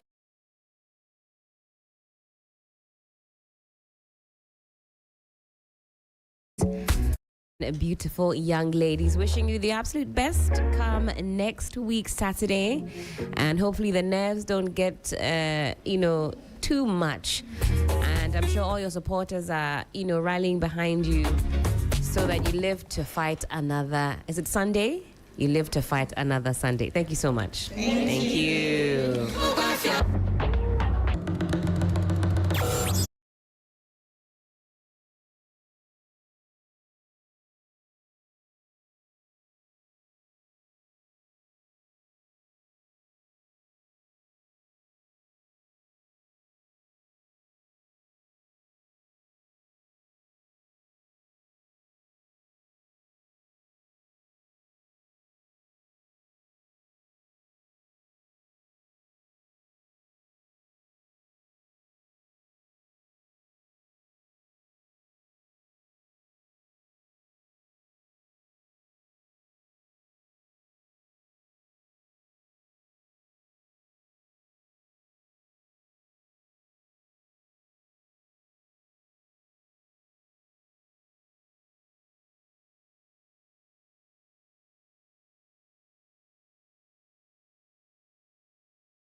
Let's now do some sports here on 3FM's Sunrise. My name is Mutala Yakubu. Coming up this morning, Black Stars midfielder Kwasi Zibo has completed his move to Libyan side, which is around $10 million. That is a big one. Also, Calibrinchi getting 2 assists in Coventry's game that they played in the EFL Cup. And history has been made as Antoine Semenyo becomes the first Ghanaian to be part of the PFA team of the season.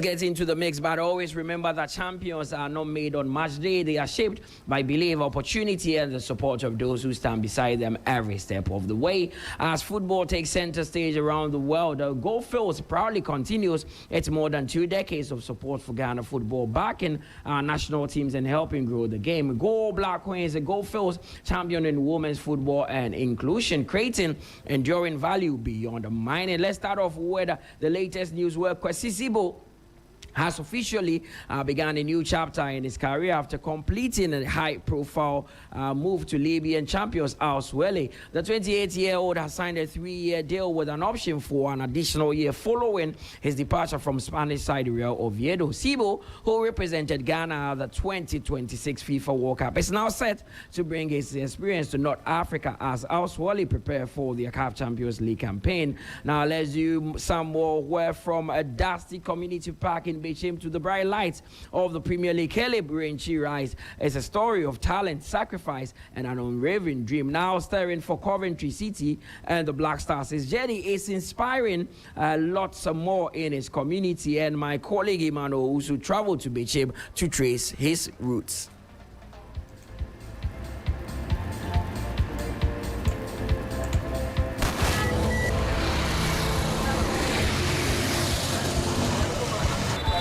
This is the Bechim RC Park, a dusty place where generations of children with dreams of reaching football's biggest stages have honed their skills. Years ago, Coventry midfielder Burenchi was one of them, spending countless hours here, kicking a ball and dreaming of where the game might one day take him. When Caleb was 8, his talent caught the eye of Bashir Mohammed, a local coach with a passion for identifying and nurturing gifted young players. Bashir took the youngster under his wing, helping shape his early development until Right to Dream came calling in 2017.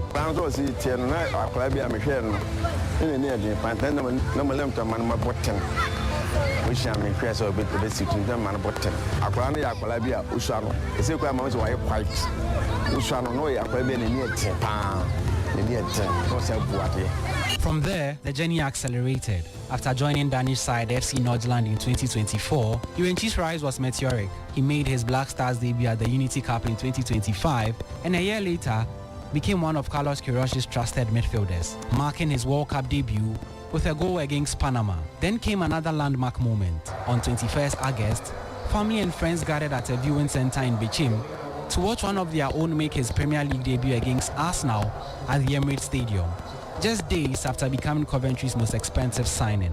Among those watching was his mother, Janet Oseibunsu. She had supported Caleb's football dream, even when it meant allowing her young son to leave home at an age when most mothers would want their children close. But now, she feels that sacrifice was worthwhile. Na ehame because the one na kwata na minimum the okoye no. The empire na na the talent. Na we ni fa oko no. Ye na ne kasa e oko na hono ye ma wa tana. O hwe na emwa wa bra. Na ball fi ni je ho. Nti e man fan se on force no on my ball. I am one was a what me about Kokudu and Pencil. I will do CCA 3FM 92.7 Nordland. Edidima Oba Black Star anymore for World Cup in the Chile. And I could do baby will do CCA. That is the story of Kelly Burenchi. They're very inspiring. From the Black Stars, Black Queens, the Black Challenge, and the Women's Premier League, Gold Fields has remained committed to the growth and development of football in Ghana, supporting Ghana football since 2005. Gold Fields Ghana proudly stands behind the Black Queens at the Women's Africa Cup of Nations, which was just gone by, where the Black Queens have failed to qualify automatically to the World Cup and are involved in the playoff. They are wishing them continuous success as they continue to inspire the nation and make Ghana proud. Gold Fields creating enduring value beyond mining. Let's go to England because a lot happened there yesterday, where the PFA Player of the Year award went to Bruno Fernandes. But for the first time in Ghanaian history, Antoine Semenyo was part of the Premier League Team of the Year for the 2025-26 season, and he's spoken.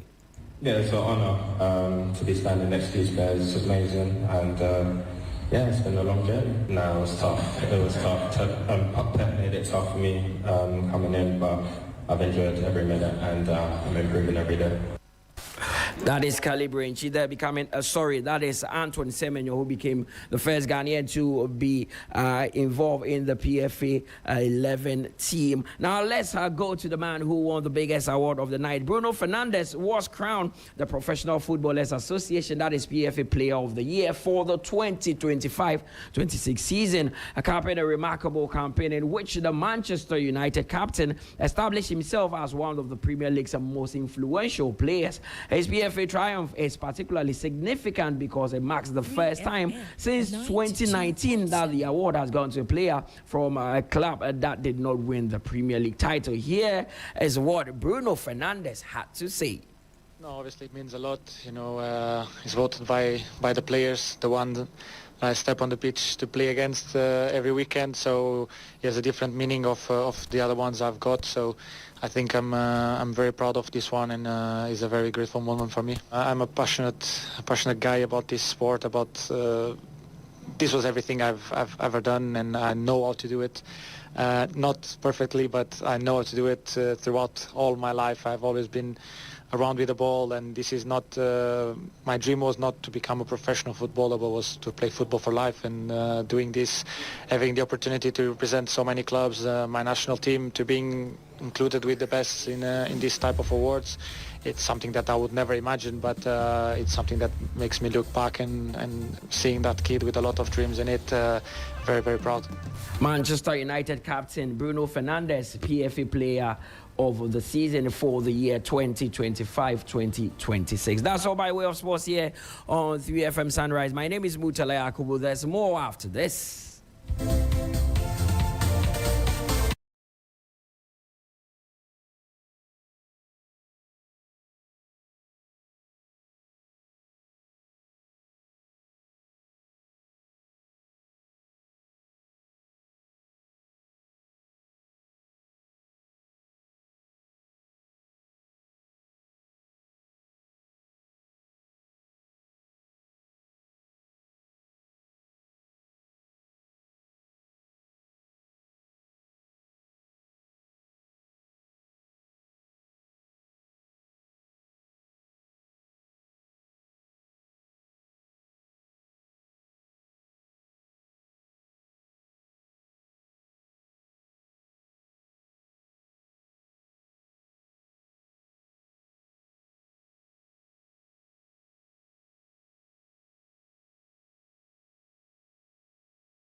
Lifestyle Radio.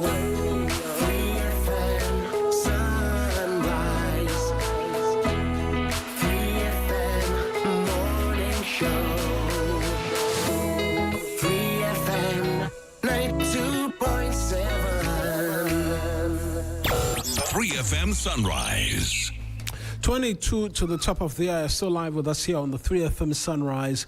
053-220-0927. That's our WhatsApp number. It's a number by which you can share your thoughts and messages with us this morning here on the show. We're getting into our big conversations this morning, and today we're asking a number of questions, right? From party task force to secret networks, and whether or not political vigilantism is making a comeback. And then after the death of 11 children in abandoned pits, the fight against Galamsey, exactly where do we sit? I'm glad to say, like I mentioned to you, Derek Ejekum is already in studio. He's a member of the NPP National Communications team, and so will join us in studio as well. Julius Anthony is press spokesperson of the Interior Ministry, as well as also a member of the NDC's National Communications team. Bob Bachman, unfortunately, will not be with us this morning, but Mark Ewusi Ako is with Election Watch Ghana. In fact, they put together this forum which saw the National Security Coordinator make the comments which he made. And I'm going to have us listen to him first, and then when we return, we'll get into the conversations for you here on the 3FM Sunrise. Yes, the National Security Coordinator, COP Osman Abdul Razak, speaking yesterday. Reduce visibility of these groups as complete eradication. A vigilante group is a vigilante group, regardless of its name, uniform, or publicity. We are very much aware that some groups are rebranding as internal security teams, volunteer task forces, or community security initiatives. Others have dissolved into looser and less visible networks that are more complex to track. But if our ability to track people on social media is anything to go by, a word to a wise is enough. Again, mobilization has moved online on social media, encrypted chats, local disputes, private security arrangements, or other informal channels. Ghana does not have a vigilantism problem because we don't have laws. Now, I want us to be very clear about that. We don't have a vigilantism problem because there are no laws. In other words, there are laws, but the laws don't help to protect people against vigilantism. Ghana has a vigilantism problem because it has chosen deliberately, not inadvertently, not to consistently enforce the laws it has already enacted. And I think the executive director of Election Watch pointed to that. We are being deliberate that we have passed a law. That's the Honorable Francis Poku said.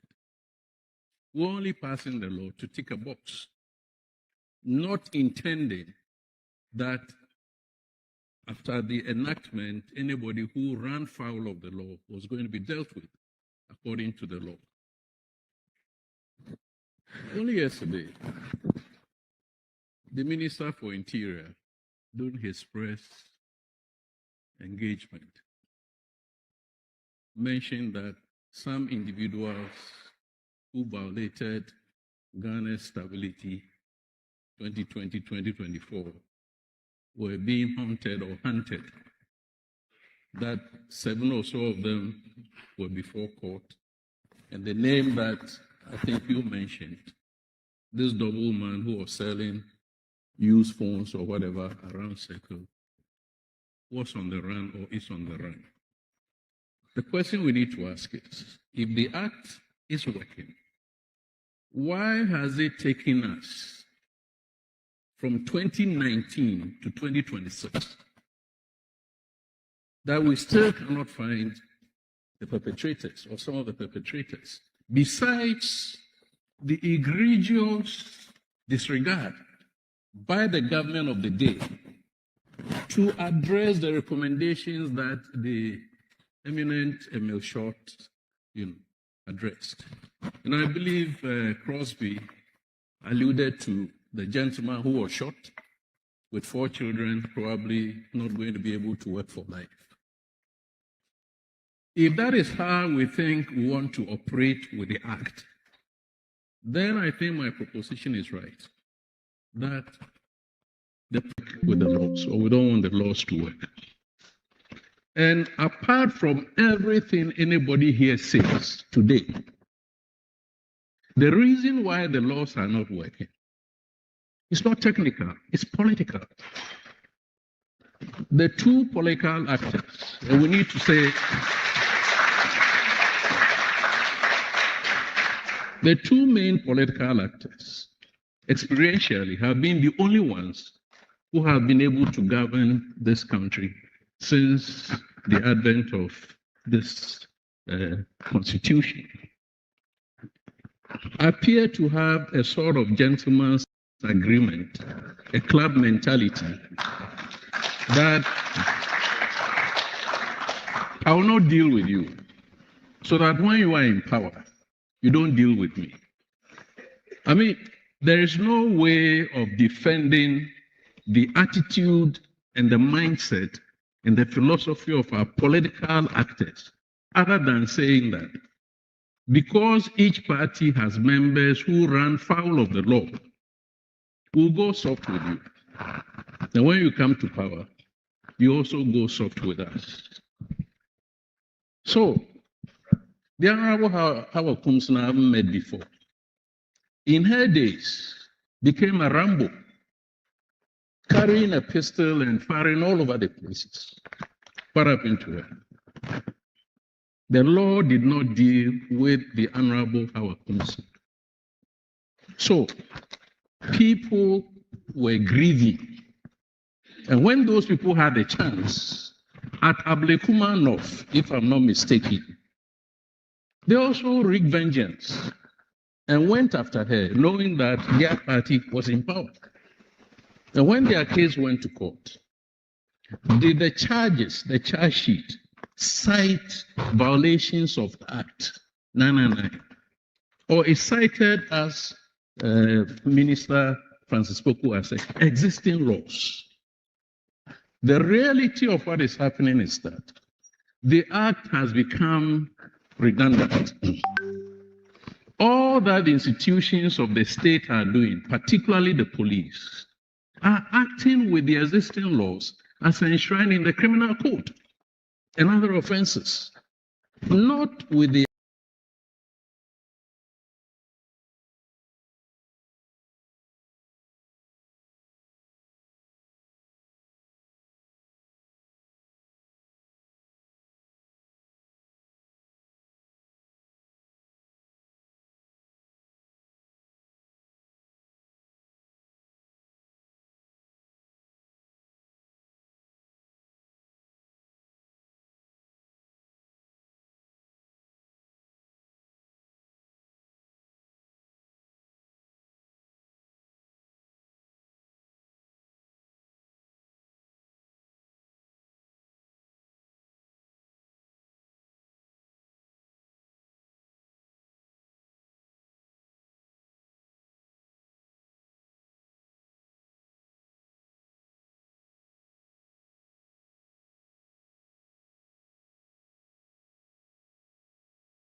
point in time in the life of our party, we need somebody who the ordinary person can resonate with, somebody who is without blemish. And that is why I feel that at this material moment, we need the Venerable Boakye Njaku to steer the affairs of the new patriotic party.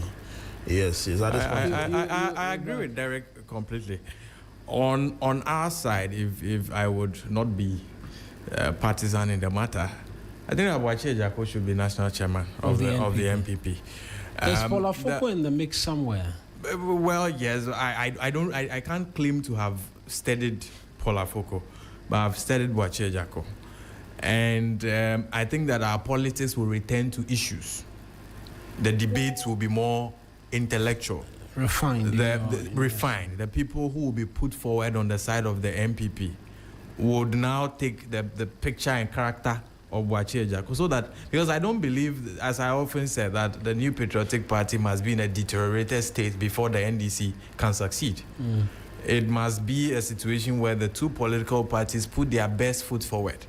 Let's compete on the basis of our best foot being forward, and then let the people of Ghana decide which of the options works for them at a particular time in time. Honorable Boakye Njaku, I think among the people who are contesting, he stands tall for me. I only disagree with him in the past on one of his most popular comments that My party right or wrong, they should stand by. I disagree with him on that. But with the options that we have, I think that the Honorable Boakye Njaku should be elected. They will do themselves some good. They will become more competitive, which ordinarily from a street partisan sense is a problem for us. But they'll become more competitive if Honorable Boakye Njaku is elected. So, as an outsider, my moral support is for the Honorable Boakye Njaku.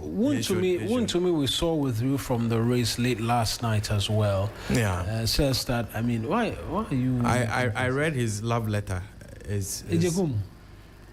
You were not for his... I know you've not been for his campaign because obviously, but some have described it as a step in the right direction. His decision to... Because it could have thrown the race into all kinds of troubles. Yes. Possible legal suits and all. Last week, I read a post on my senior Judge Sapon speaking on the conversation and what the law says. And so I think that in the interest of even our party, for want of better words, somebody who have been prosecuted, who has been convicted for such a crime, in the interest of our party and in safeguarding our political virtues, I did not think that it was even right to have allowed him to want to even contest. And so if he has written a love letter to us, if he has withdrawn, I mean, the words that he wrote were so emotional and then they were deep. This is only a phase and then a chapter in his life. At some point in time, the right things will be done. And so, yeah. Absolutely. On that NPP note, let's get into our conversation this morning. And we've heard in part COP Abdul Razak speaking. The question I want to ask is very simple, and perhaps I'll start with you, Julius, whether this is a new development which we're learning of, or it's something that has been with us ever since the legislation was passed in 2019, because the groups existed, and then a legislation came into being, and suddenly they had to vanish. They were going to take some shape or form, many will argue. The point is that laws don't enforce themselves, and laws are a pact between members of a society, a community. They are the rules of engagement that those people have signed up to live with. Before 2019, when Act 999 was passed, the political parties had these private groupings, if I would speak plainly, vigilante groups. And we all concluded that these groups would not help us. It was not only in the political parties. In fact, politics permeates almost everything in this country so much that real estate developers copied it. Chiefs copied it. In fact, even some social groups copied it. And so we had a land guard situation in the country as well. Chiefs were using land guards, real estate developers were using land guards, individuals were using land guards to protect properties in this country. And often we hear clashes between land guards, people die, people are shot, all of that.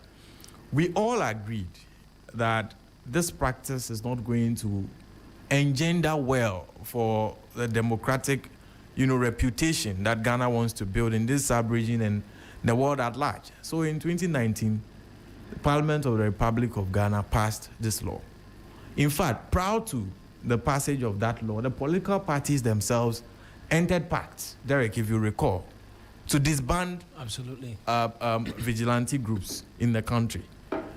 That pact speaks to what the law is supposed to mean. Laws generally reflect the attitudes of people in a community, so that outliers who breach that law, then the generality of the community, expresses their reprobium, their repudiation for the conduct those people put up. And so we needed the two largest groupings, the NDC and the NDC, to first, reach some consensus that this is a conduct we want to put behind us. And we did that. I don't understand why these groupings are coming back. I have two videos on my phone now. One of a group of people being sworn in as members of a so-called protection group for the New Patriotic Party. I have an aspirant in the upcoming national elections, a woman. I am holding the video for some purposes. I'll give them to you when it gets to the stage where I deem it necessary. I'm holding them. Was on a campaign tour telling people that what's the name? The former general secretary of the MPP, who is now running for national chairman, John Boadu, that when John Boadu becomes chairman of the party, they will be able to reactivate. Those were her words. I'm telling you, I have it here. I have the reason why I have not yet sent it to your producer, so that if I am put to street proof, I put it out.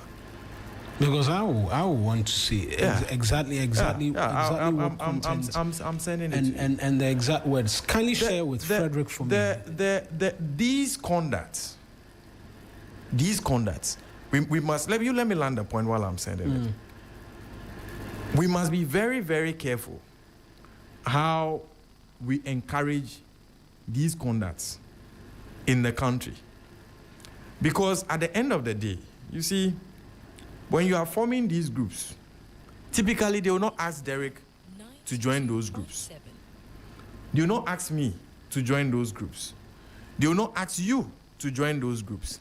In fact, even if they ask Derek to join those groups, because he has his ambitions to protect, because you have your ambitions to protect, I have mine to protect, I will not join those groups.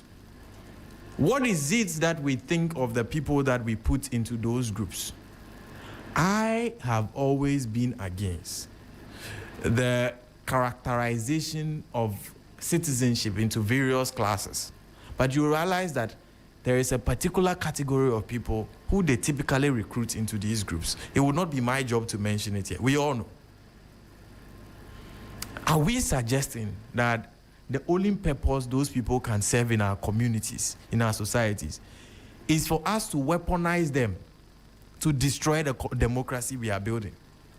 And at the end of the day, those of us, I wouldn't even say those of us because it would look like I'm not. Those of them who are encouraging the formation of these groups, in reality are the ones who have something to lose. The people they ask to join these groups typically have nothing to lose. And so when we do this, and the clashes begin, and the alarm begins to sound that we should burn things down, we should destroy the country, those people have no incentive not to prevent that from happening.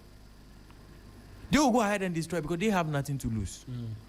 So those of us who think we have something to lose, which is why we will not be part of the vigilante group, Derek will not be part of a vigilante group. You will not be part of it. I will not be part. We must begin to reason that this is not even a matter for law. I have always said that society precedes law. Laws are typically a reaction to what the conduct in society is. Which is why I started by telling you the background, why 2019 we passed that law. Why prior to 2019 pacts were entered by political parties. Laws are mostly a reaction to what is happening, which means that if society can self-regulate, if individuals can be reasonable, you will not need laws for certain things. There's no law in Ghana that forces you to brush your teeth or comb your hair or dress neatly.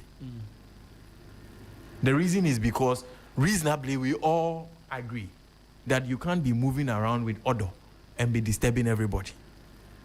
If people were to begin moving about like that, you realize that we'll find a need to legislate that people cannot move out of their house without bathing. Right. Which is why these issues, I don't see it as legal problems.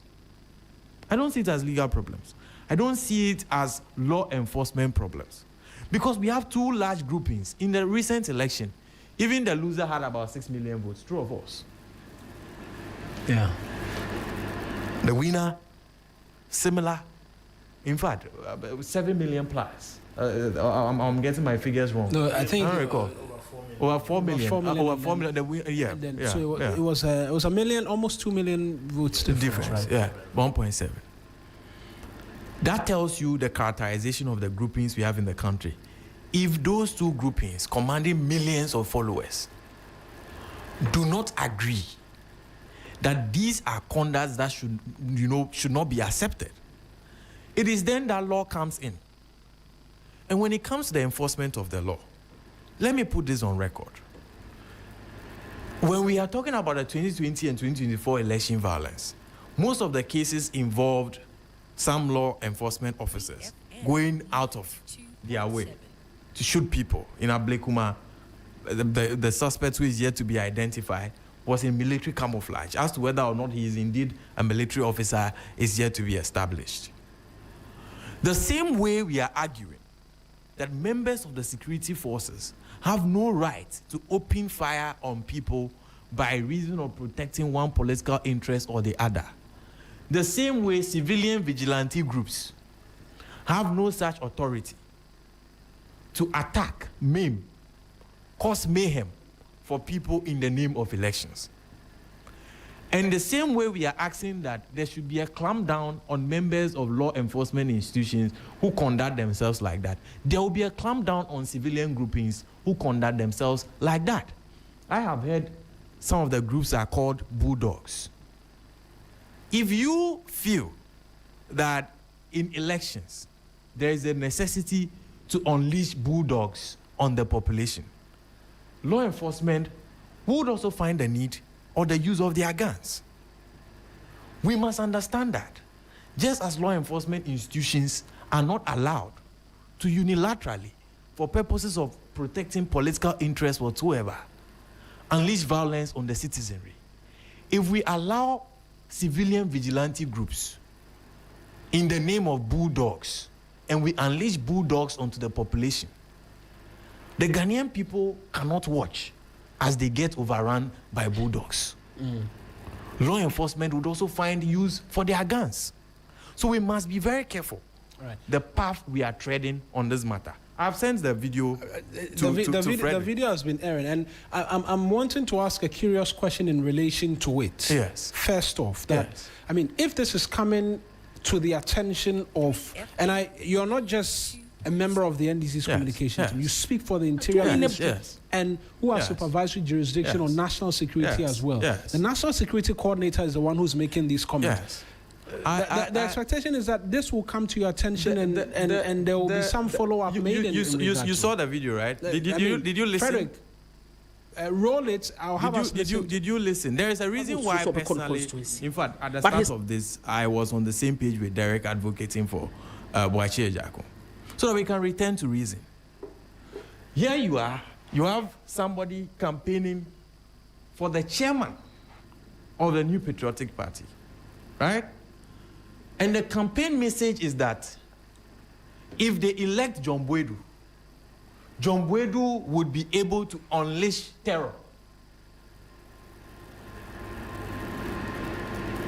onto the country. That is the campaign message. That is the campaign message. That if they elect John Boedu, he will be able to unleash bulldogs onto the population, so that the New Patriotic Party can win elections. We must, as a matter of urgency, agree. That is why I'm saying that this is not a law enforcement issue alone. And I have told you the consequences of us getting to the point where it becomes a law enforcement matter. If you unleash dogs on law enforcement will also unleash the only weapons available to them. They also unleash their guns. Is that where we want to get to as a people?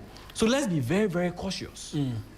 The sort of conduct we put up in the name of elections in this country. Right. And I am very concerned also, I'll land on that point, about the people being recruited for these purposes.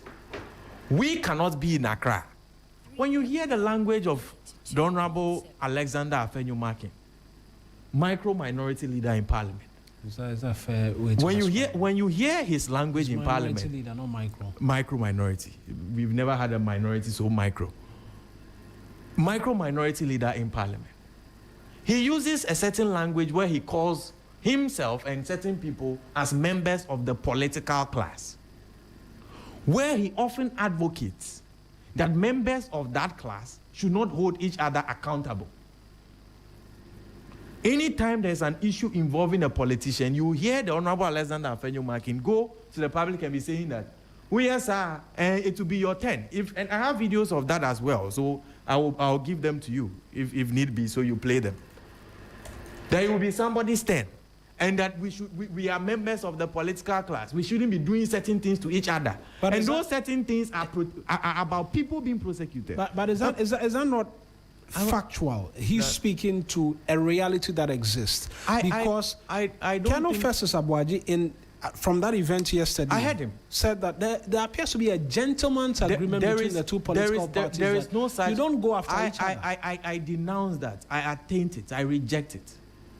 There is no such gentleman agreement between anybody. The only advocates of, a class society in this country as we see today is a New Patriotic Party. Their leader in Parliament, when a party is in opposition, the party is represented in Parliament if they have seats.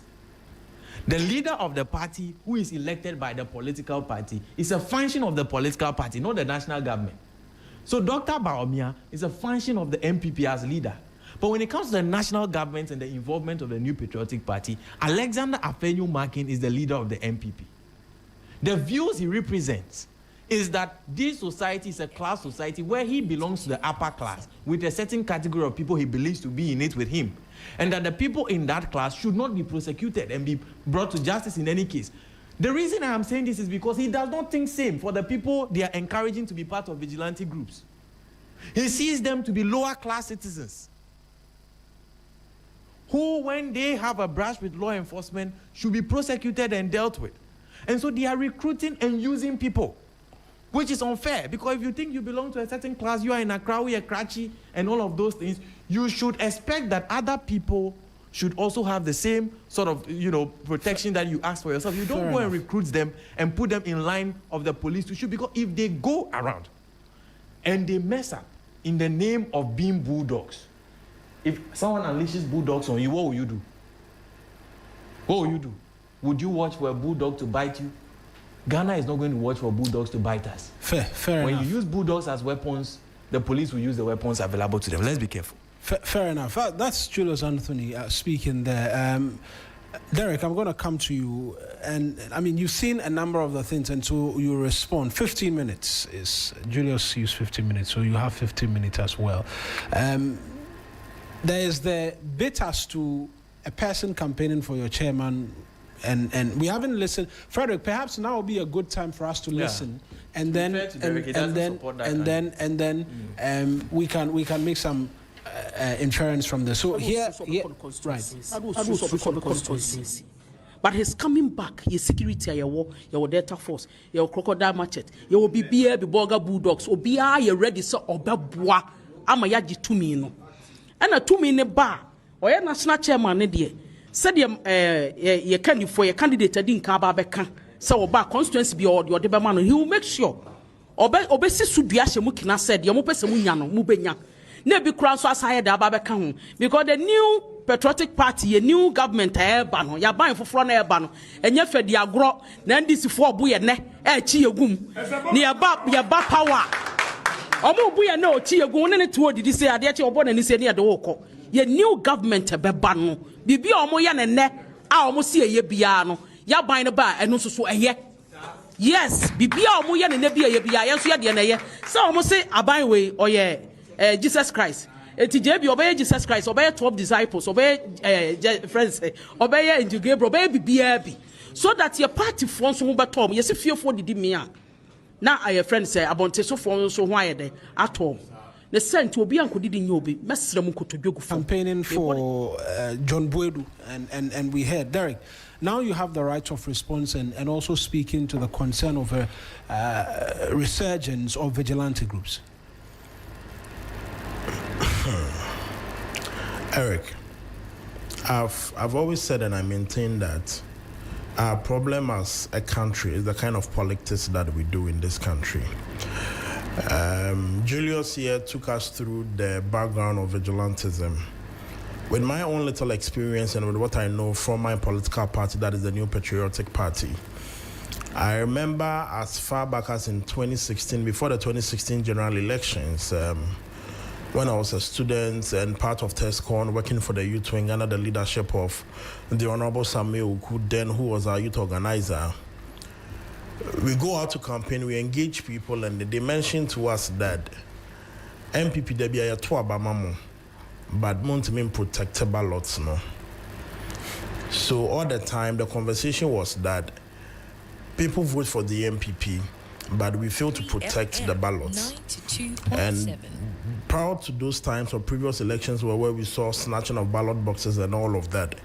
And so there came about the Delta Forces, the Crocodile. I think that's the basis for the formation of these groups. The idea was to protect the polling stations.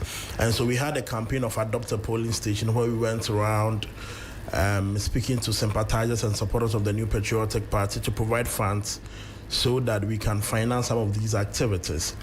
And so we had gallant men who were protecting the ballots at the various polling stations, and that saw in 2016 fewer cases of ballot boxes being snatched and all of that. And so we as a people decided, or we agreed in 2019, that in the 2020 general elections, such activities were not necessary. Just as my brother Julius said, laws come because of societal apprehensions and all of that. And so if the society is not engaging in a particular act or a particular direction, I do not think that the laws become necessary. And for that matter, he cited that there are no laws that mandate somebody to brush your teeth or bath and all of that.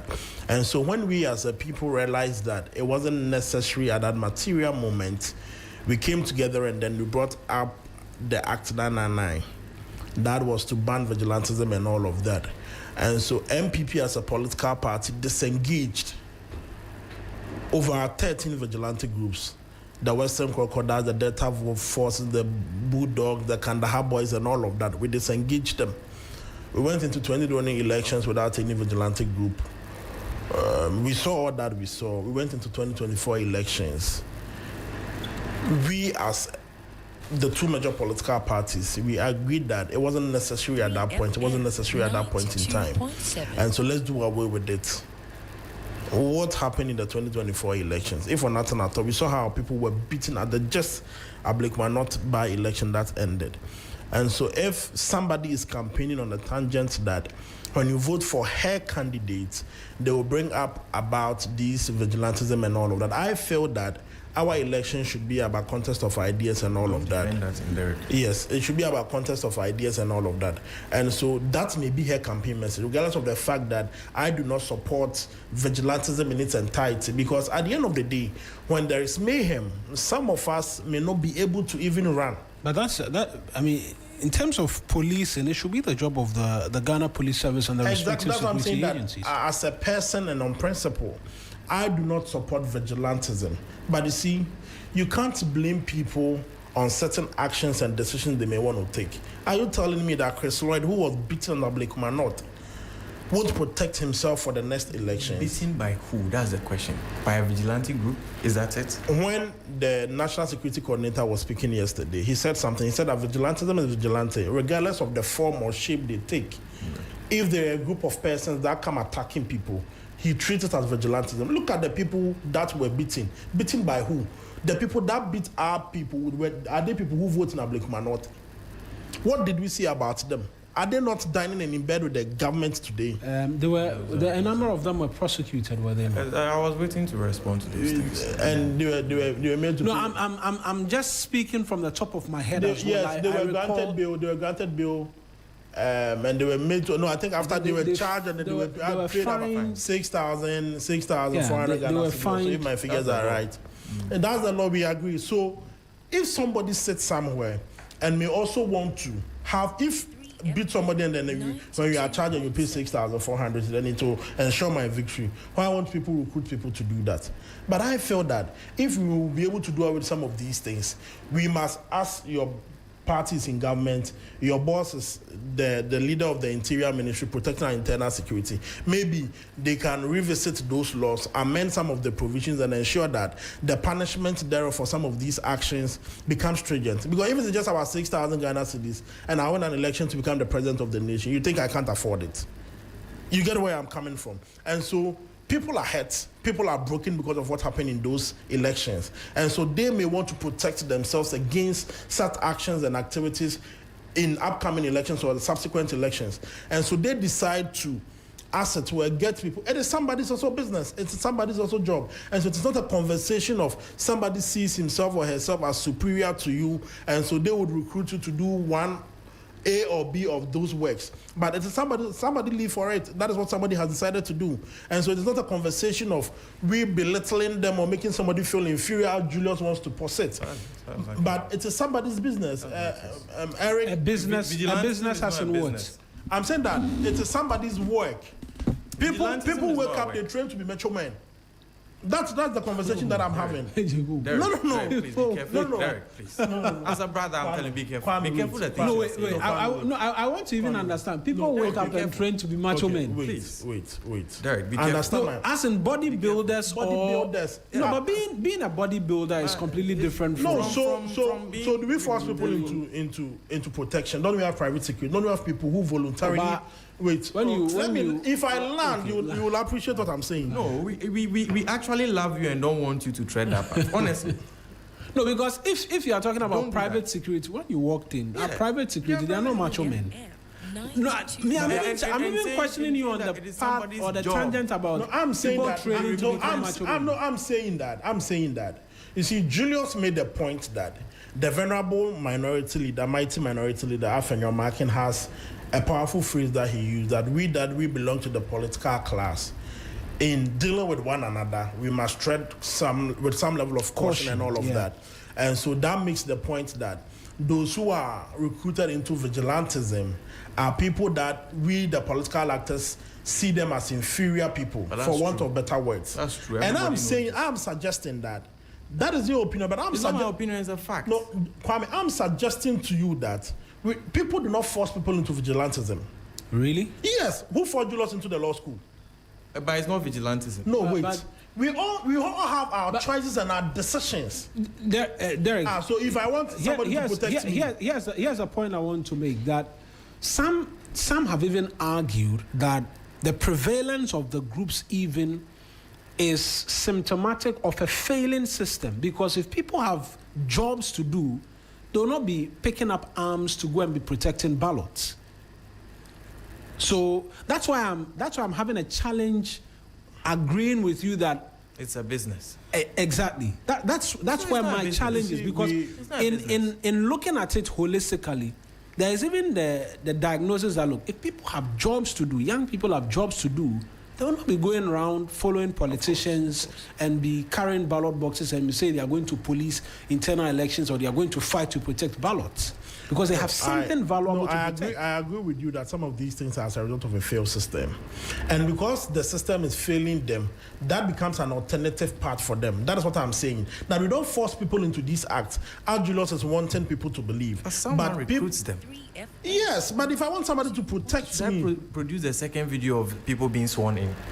But that's what I'm saying, that we don't force people into it. At the end of the day, we formed these groups to come and protect. I mean, look at our just ended regional elections. For instance, if Yeah, we ain't going there. We saw Katachi marching there with some macho men. But they are to protect him. They just love him and they want to. They want to support him. They didn't have to recruit they want to support him.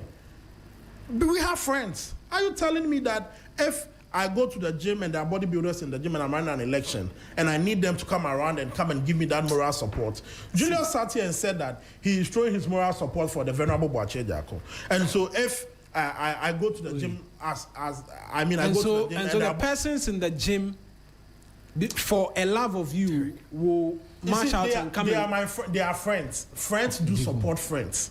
No, Eric, why are we making it look like somebody specifically go hide people as though they are malicious? I want us to come to certain truths that these are things being done actively by the political parties. Yes, and I'm saying that. We've seen Azoka Boys, we've seen Bolga Bulldogs and all of that. I was at Asen North when your Deputy National Communications Officer, the one who was at Ghana Gas, supported Kennedy Japan. Abuapapo. When he was coming, there were men he was working with. It suggests there is some active recruitment because some of the faces I've seen and I know for a very long time, both in the NDC and the NPP. So when an argument is made that it does suggest there's active recruitment, when you say it is maybe they like you and they love you, that's not speaking to what is the reality. No, but that is the experience I am sharing. But I'm saying that, Eric, all these things is as a result of what people see, what people feel, and what people endure. If people were not beaten, I don't think that the conversation of vigilantism may have come up again. Because you see, the base of the New Patriotic Party are agitating for such protections. Because we can't sit and watch 2028 elections looking at how they are missed. The base of the NPP are asking for vigilantism. Not necessarily not vigilantism. They are asking that we need to get people to protect our ballots. We need people to protect us when we are going to cast our votes. Let me read. It's law enforcement. We saw in Ablekuma North when policemen were standing idle, when our deputy national organizer was beaten to the pulp. When we saw how Akumsen was being beaten, what are you telling me? Are you telling me that there were no security persons at the voting center? So the response is vigilantism because Derek, I do recall clearly that the persons who were involved in Ablekuma North with how Akumsen and those people you are mentioning, and you can put me to strict proof. They were arrested, they were charged, they were convicted and fined under law in this country. In Ghana, we maintain law and order with laws, not vigilante groups. Nobody's contending the laws. No, but I'm saying that let's watch videos of those who were beaten. Look at the man who flew in the air like that Mortal Kombat. That is a fact. It is established. Let me make my point. The point is, what is the consequences of those wrongdoing? If Hawa had men guiding her or protecting her, maybe private security, maybe bouncers with degree were protecting her, do you think the man would have had the guts to attack her? Are you trying to say that Hawa Kumsen's case is the only case of assault on anybody in this country, such that anybody who has ever been assaulted must form a vigilante group? Is that the argument? But why do you want to make my argument as though I'm talking about vigilantism? But you are saying that your party's base is calling for such. You can use vague amorphous terms as you please, but it points to vigilantism. I actually wanted to read the Act 999, Section 1, only Section 1. That the act applies to an act or threat of violence or intimidation undertaken by a person or a group of persons to further the interest of that person or any other person affiliated or associated with or connected or related to a political party. And if you read the language of the subsequent sections, it uses deliberately, directly or indirectly. And it is for purposes of the sort of obfuscations and gymnastics that Derek is playing here that the law uses that. Read the subsequent sessions. Right. When it comes to engage, it uses the language directly or indirectly. So if you come here, you are saying because you are not calling it vigilante Section 3 group, is where you're making reference to prohibition of vigilante groups and activities. A person shall not directly or indirectly form, organize, operate, or promote the formation, organization, operation of activities of a vigilante group. A person who contravenes subsection 1 commits an offense and blah, blah, blah. And you have to go back to section 1 to get an understanding as to what the activity is. That's why when you raise a question, that's my response to you, that when you say the base of the party, is it that there is no trust in the police architecture? to do the job. But Eric, even after persons were prosecuted. Eric, I suggested to you that when it comes to the conversation of political parties and vigilantism, I am not a person on principle that I support that political parties must have vigilantes. Yes. And I suggested to Kwame that his boss is in the helm of affairs. He can propose to Parliament, send a bill to Parliament to amend the Act 999 so that the punishment thereof for vigilantism will be stringent. But if it is about 6,400 Ghana cedis that people were made to pay, I will procure the services of a private security to avoid me being beaten. That is the point that I'm making. What didn't we see in Ablekmanov? Were they not police officers? And so if police officers can watch that our deputy national organizer was beaten, our Kumsi was beaten, and a few other people were slapped and all of that, and those who caused those assaults on the people will be made to pay 6,400, and that would secure my electoral victory. Why won't I? Is this not justification, right? I asked this question, and I'll go more than 15 minutes with you because we've done a lot of interjection. Yeah. Is this not justification by the NPP and the comment we heard to bring back vigilante groups? Because remember, in the lead up to 2019, we saw Ayawaso West Wogwan.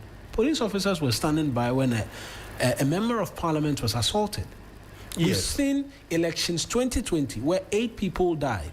We've seen elections 2024 as well where persons were killed in different parts. That there is a general consensus that these groupings cause havoc on both sides and must not exist. So we cannot use a one-off instance to serve as a basis to want to justify why we should return to the practice which has been condemned by all. No, but Eric, I'm suggesting to you that if there is an election, 2028 election, myself and Kwame will be so much involved in the elections because we all want our party to assume office. If for nothing at all, I also want to use iPhone 17 and drive a CRV. So have I spoken about you? I've not said anything. I've not even said anything, and you are jittery. Let me make. Have I said something? No, let me make. But why you interject? Let me make my point. So we all get committed into the elections to ensure the fortunes of our party becomes positive. But I'm saying that some of these things are historical. Currently, people are wounded. People are hurt. When I say wounded, I mean emotionally. People are wounded because of what happened at Blakemanoff and all of that. You may not want to treat us. What about Ayawaso West Wogwan? But where persons have been maimed for life. The point is, there appears to be a justification of recent events. That's what I'm saying. At some point in time, these things must end.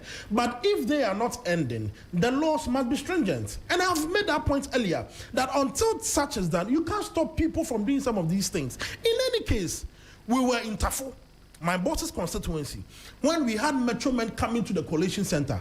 It took the activity. An internal election? No, at the 2024 general elections. It took the action of my boss's bodyguard, Boache, who fired warning shots and drove those people away. Do you think that the conversation that we are having, it is something that it is just about, let's say, MPP wanting to win, and so we are calling for vigilantism? No, you see, if Malik Basentali, the CEO for YE, then he's currently the Deputy Communications Officer. He said, when you do ke, we will do keke. When you do keke, we do keke.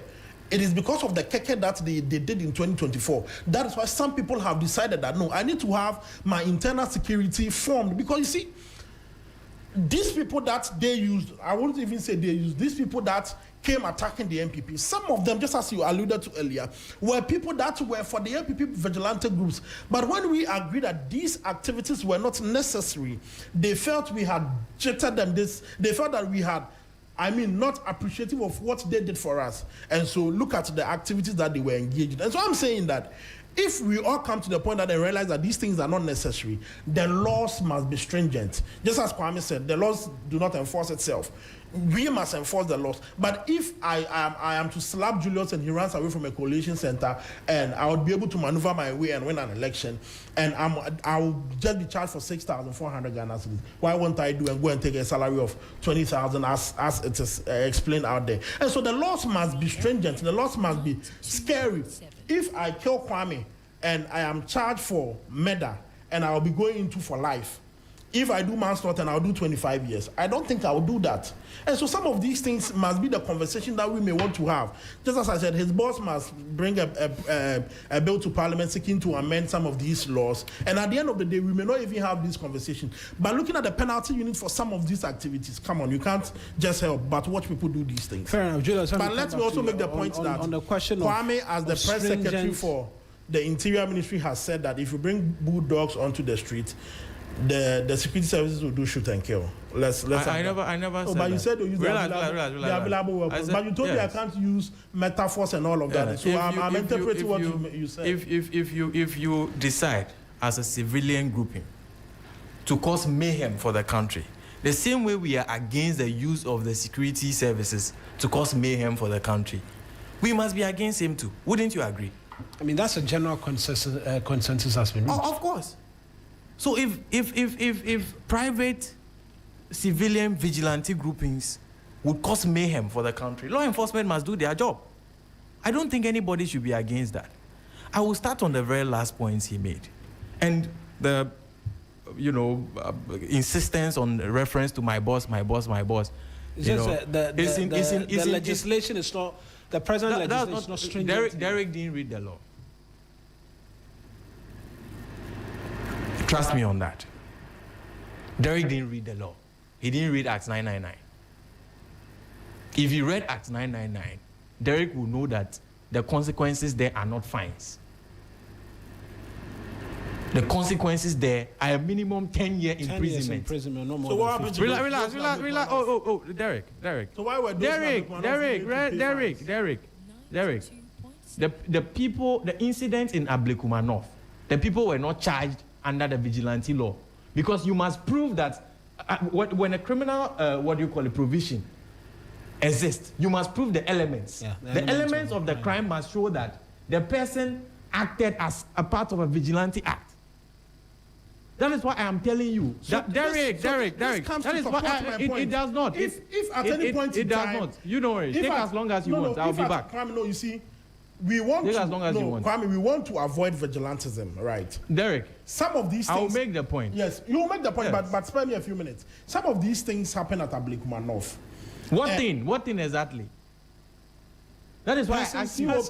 Persons attacked... COP Osman. Yes. COP Osman yesterday mentioned that you don't need to come under a name. Yes, you don't need to come it doesn't mean that the facts of vigilantism must be established when you want to prosecute the person. I agree. But I'm saying that if COP Osman says that you don't need to come under a name, you don't need to come under a uniform, you don't need to come under a group to prove that you are vigilantism. Yes. But so far it doesn't mean the elements of vigilantism must not be proved. I'm not against that. I mean, that is what the law says. Yes. To prove a crime, the elements of that crime must be established. And that is right law. But I'm saying that if the laws are in such that people can maneuver, then we are not making any way in this conversation against vigilantism. Anyway, you've made your point, and it's my time. I'll go back to the point I'm making. You want to make me lose my train of thought, but I won't. I won't. Listen, you're a smart guy. That's fine. Derek, the things you are saying here are sacrilege. If we should step out of there, and the reason I'm saying the things he's saying here are sacrilege, is that if we should step out of there, and for some reason I assault Derek, because we are litigating over something, or we are arguing over something, or we are fighting over some interest, would I be charged under the Vigilante Act? Because you will not be able to prove the elements of vigilantism. So when you are saying that people were fined, it means that this law has not been applied, you are wrong. Because those elements were not what was before the court. Because the prosecution must succeed when they are able to prove those key elements. And if you are saying that the incident at Ablekuma Central justifies people forming vigilante groups, you are also wrong on that. The reason why is that you keep mentioning my boss. And you mentioned the incident in Tafo as well. The incident in Tafo, when it happened, who was Interior Minister? During the 2024 election, who was Interior Minister? Answer me, Derek. Who was Interior Minister? You remember.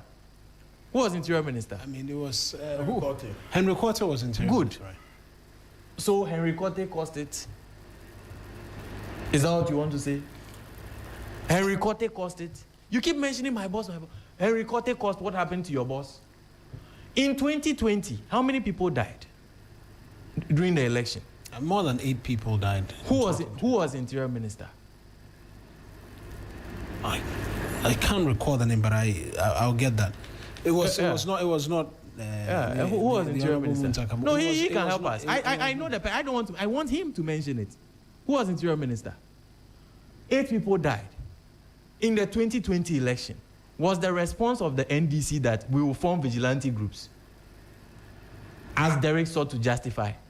Because he attempted, meandered his way to try and justify the statements of the lady in the video we just played. That it is because of that. He used the term, the base of the party is calling for some protection, which is why they are forming vigilante groups. In 2020, they killed people. The base of the NDC doesn't know how to call for vigilantes. Or the NDC doesn't have a base. I am coming to... The base of the party was very angry at what had But did we form vigilante groups as a response? It was members of the security services drawn at the time. Muntaka Mohammed Mubarak was not Interior Minister. But you did Ayawaso West Wagon. So what is this reframe about mentioning him? It's easy to just be apportioning blames and be pointing to people.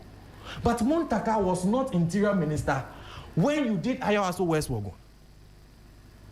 Muntaka was not Interior Minister when you said your own boss in his old TAFO was attacked. Muntaka was not Interior Minister. Muntaka was not Interior Minister when you killed 8 people in 2020. Muntaka was not Interior Minister when in 2024 you killed people. But did Muntaka's party call for you to form vigilante groups? For the NDC to form vigilante groups? No. And when you spoke about Ablekuma Central, Ablekuma North, as a justification for why you are forming vigilante groups. When Muntaka was minister... Ambrose Derry was the Interior Minister. Yeah, I wanted him to mention it for the record. I like things for the record. I wanted him to mention it. When Muntaka was Interior Minister and that incident happened, the people were prosecuted, true or false? You answer me. Yes. You were prosecuted, true or false? I mean, we've reached that conclusion true or false? a number of times. True. Good. That's happened already. So you respond to those things with prosecutions. That is exactly what is being done now. So when you keep mentioning him, under you, 2020, we now have to come to deal with the 2020 election violence and investigate them under President Mahama. 2020. It means that when 2020 happened, there was no consequence. It was because there was no consequence that people saw that they could attack my own friend, the old TAFO MP. It was because nothing happened after 2020. That is why people thought that they could attack your boss in 2024 when Henry Cote was in the office. So let's stop this thing where we try to apportion blame to political officials because it is easy to mention them because they are not in your party. It's easy to be mentioning Muntaka because he is not in your party.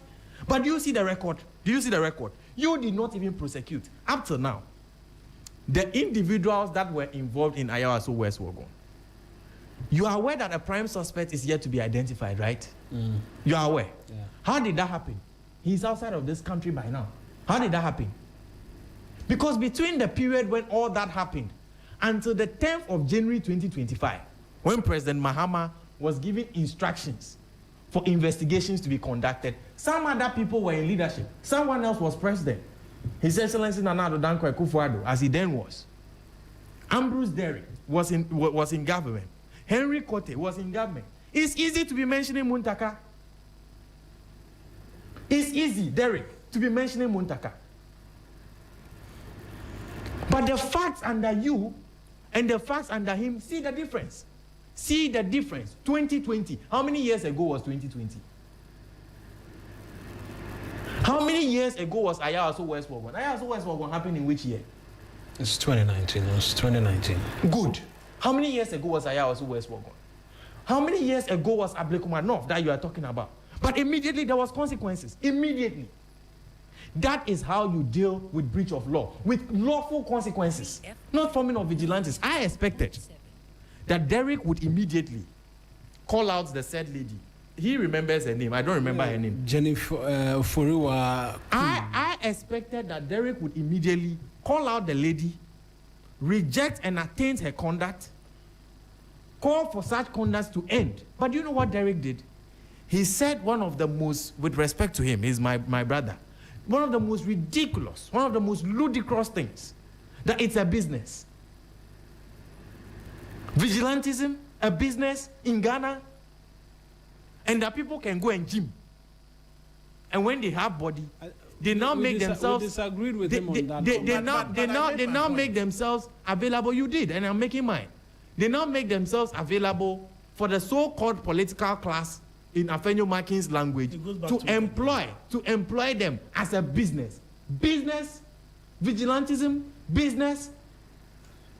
Are we really accepting this on 3FM? Vigilantism as a business, and people are allowed to engage in it and make themselves available for that purpose, and it is not politicians using people. Is that what Derek wants us to believe in this studio? Please, Derek. Some of the things, we shouldn't do them in the name of politics. We shouldn't do them in the name of politics.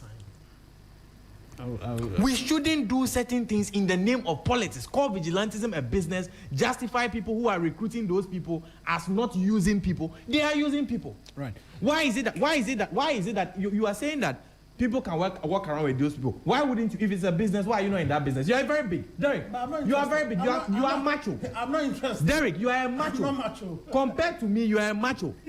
So if vigilantism is a business and it is that lucrative and it is not people who you people deem as lower class people in your own languages that you are engaging to do these things, why are you not in that business if it is decent enough?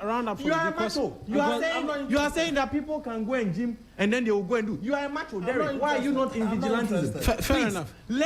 I think that we should end this conversation coming together with one voice to reject these things, not calling it business. People are free to do it. It is not because you deem them as lower, it is because you deem them as lower. And pointing fingers to Muntaka. This thing should stop. Fair enough. Muntaka is not the one who asked what's her name? What role does he play in your party? The lady? The lady. Muntaka is not the one who asked her to go and be telling people that vigilantes should come back when John Boydu is General Secretary. Julius, thank you. Derek, you have the final word on this. And I take this quick break. When we return, then we'll talk briefly on Galamsey. With the greatest of deference to the Interior Minister, I think that Julius was having his own conversation because all that I made reference to your boss was the fact that he's in the helm of affairs today, and so I think that some of these things, some of these proposals must come from him to Parliament, and certain amendments must be made. But at least from what we've read, it does suggest that the legislation is stringent. 10 to 15 years. Yes, it's solid, and people are actually being punished. You see, let's all not pretend. Let's all not pretend. There are very fine lawyers, and my senior here at the law school is a very fine person, a very smart person who, at any point in time, may be able to point out these loopholes. Are you telling me that the prosecution that was done by the Attorney General's office failed to establish those elements, and so that is how come the people were made to pay that 6,400 Ghana cedis? If that becomes the case, then anybody at all, you see, we are failing to. Kwame, we are failing to look at it. Derek, you are wrong. Okay. Eric, let me make my point. You took a few seconds from me. I could, if you would indulge me, please, just a second. The guy you made reference to, the one who was flying, as you said, was an individual who attacked somebody. For you to charge the person under the vigilante law, you must establish that the person engaged in that conduct pursuant to either protection, a political interest, a land interest, all those interests that the law has stated. That's why I'm telling you that if you and me on election day, I just jump and assault you, Derek, I can't be charged under this law simply because I assaulted you. That is right. I'll be charged for assault. No problem. You must show the elements. No problem. But you see, look at what the law says. When such is done in protection of a political interest, land, and all of those conversations, can we say that the man didn't do that in protection of a political interest? It's not simply because they were on election ground. The people that beat our deputy national organizer, Chris Lloyd, on what grounds did they do that?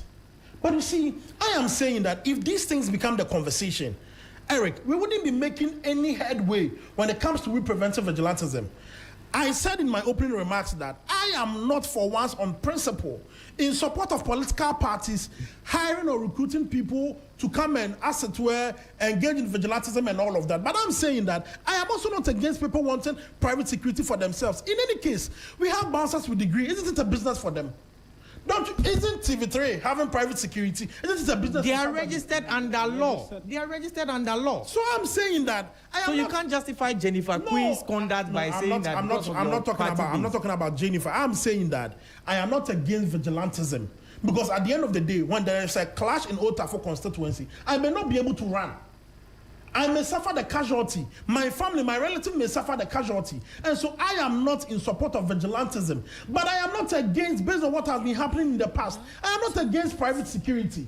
I am not against my boss wanting to have recruit a service of private security men. I am not against it. And let's establish that until we have a proper regulation that will criminalize some of these activities, we wouldn't make any headway. And that is the point that I make in reference to his boss, that look, Kwame, maybe a proposal must come from his outfit to Parliament to solve some of these issues. Because look, if you tell me in broad daylight today that the prosecution was unable to prove the element of vigilantism on the about 8 or 10 people that were on our deputy national organizer beating him on election grounds, and then they were tried, let's say, on the tangent of assault, and so they were made to pay that 6,400 Ghana cedis. Any politician can afford it. That's why I am saying that the laws must be tough to prevent some of these things. We cannot, on one breath, wanting to deal away. The law in question, Derek, which I have read, and there's a copy. The minimum is 10 years, maximum 15. I don't know what Derek is talking about. So, Eric,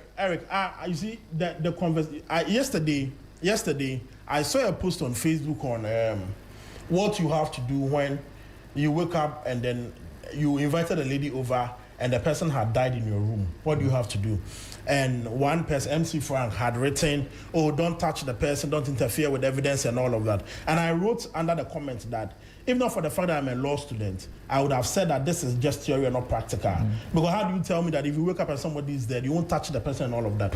That comes to the conversation of vigilantism. Eric, the laws are there.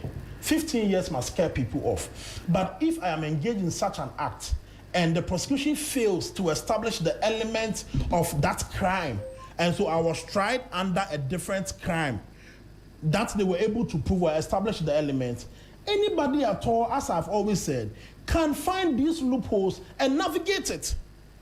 Unless, of course, we may not want to be honest in the conversation. Here's the important nuance or context I want to provide to this conversation. Were we not in this country? Let me even make this point. Were we not in this country when we had our Delta Force guys go to a court, oust a judge because they were fined as well. Exactly. And so, are we making any headway? These were MPP people. So you admit today that they are your Delta Force guys. I'm glad you did that. I'm glad. So, I mean, that is the news that was out there. Let me even make that they did that. Let me even make that admission that they did that. They were fined. Eric, were they not fined? Yeah, they were fined. Was that the judgment that they were supposed to receive? But that is the law. And I'm saying that if you want to deal with some of these things, I don't think the laws as we have it currently will be able to solve some of these things. If the strict elements that must be proved, you see, when we go to Parliament today, because it's an emergency recall, they suspend a lot of their standing orders so that they can make progress. Because even for Speaker to record them, you may have to give them a 14-day notice before they can come back. It wasn't up to 14 days. And so I'm saying that we must have the conversation properly. If people engage in some of these things, as the COP Osman has established, that these people, you don't need to have a name, you don't need to have a uniform, you don't need to have a group. But even if they are 3, they are 2, and then they do some of these things, vigilantism can come in any form, shape.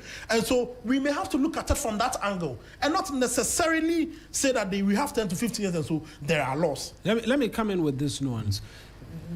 Doesn't that then suggest that on paper, right, and to the both of you just briefly before I go on this break, on paper, the legislation exists, but in practice, both parties are operating private security and it is circumventing the legislation as has been passed. That's not true.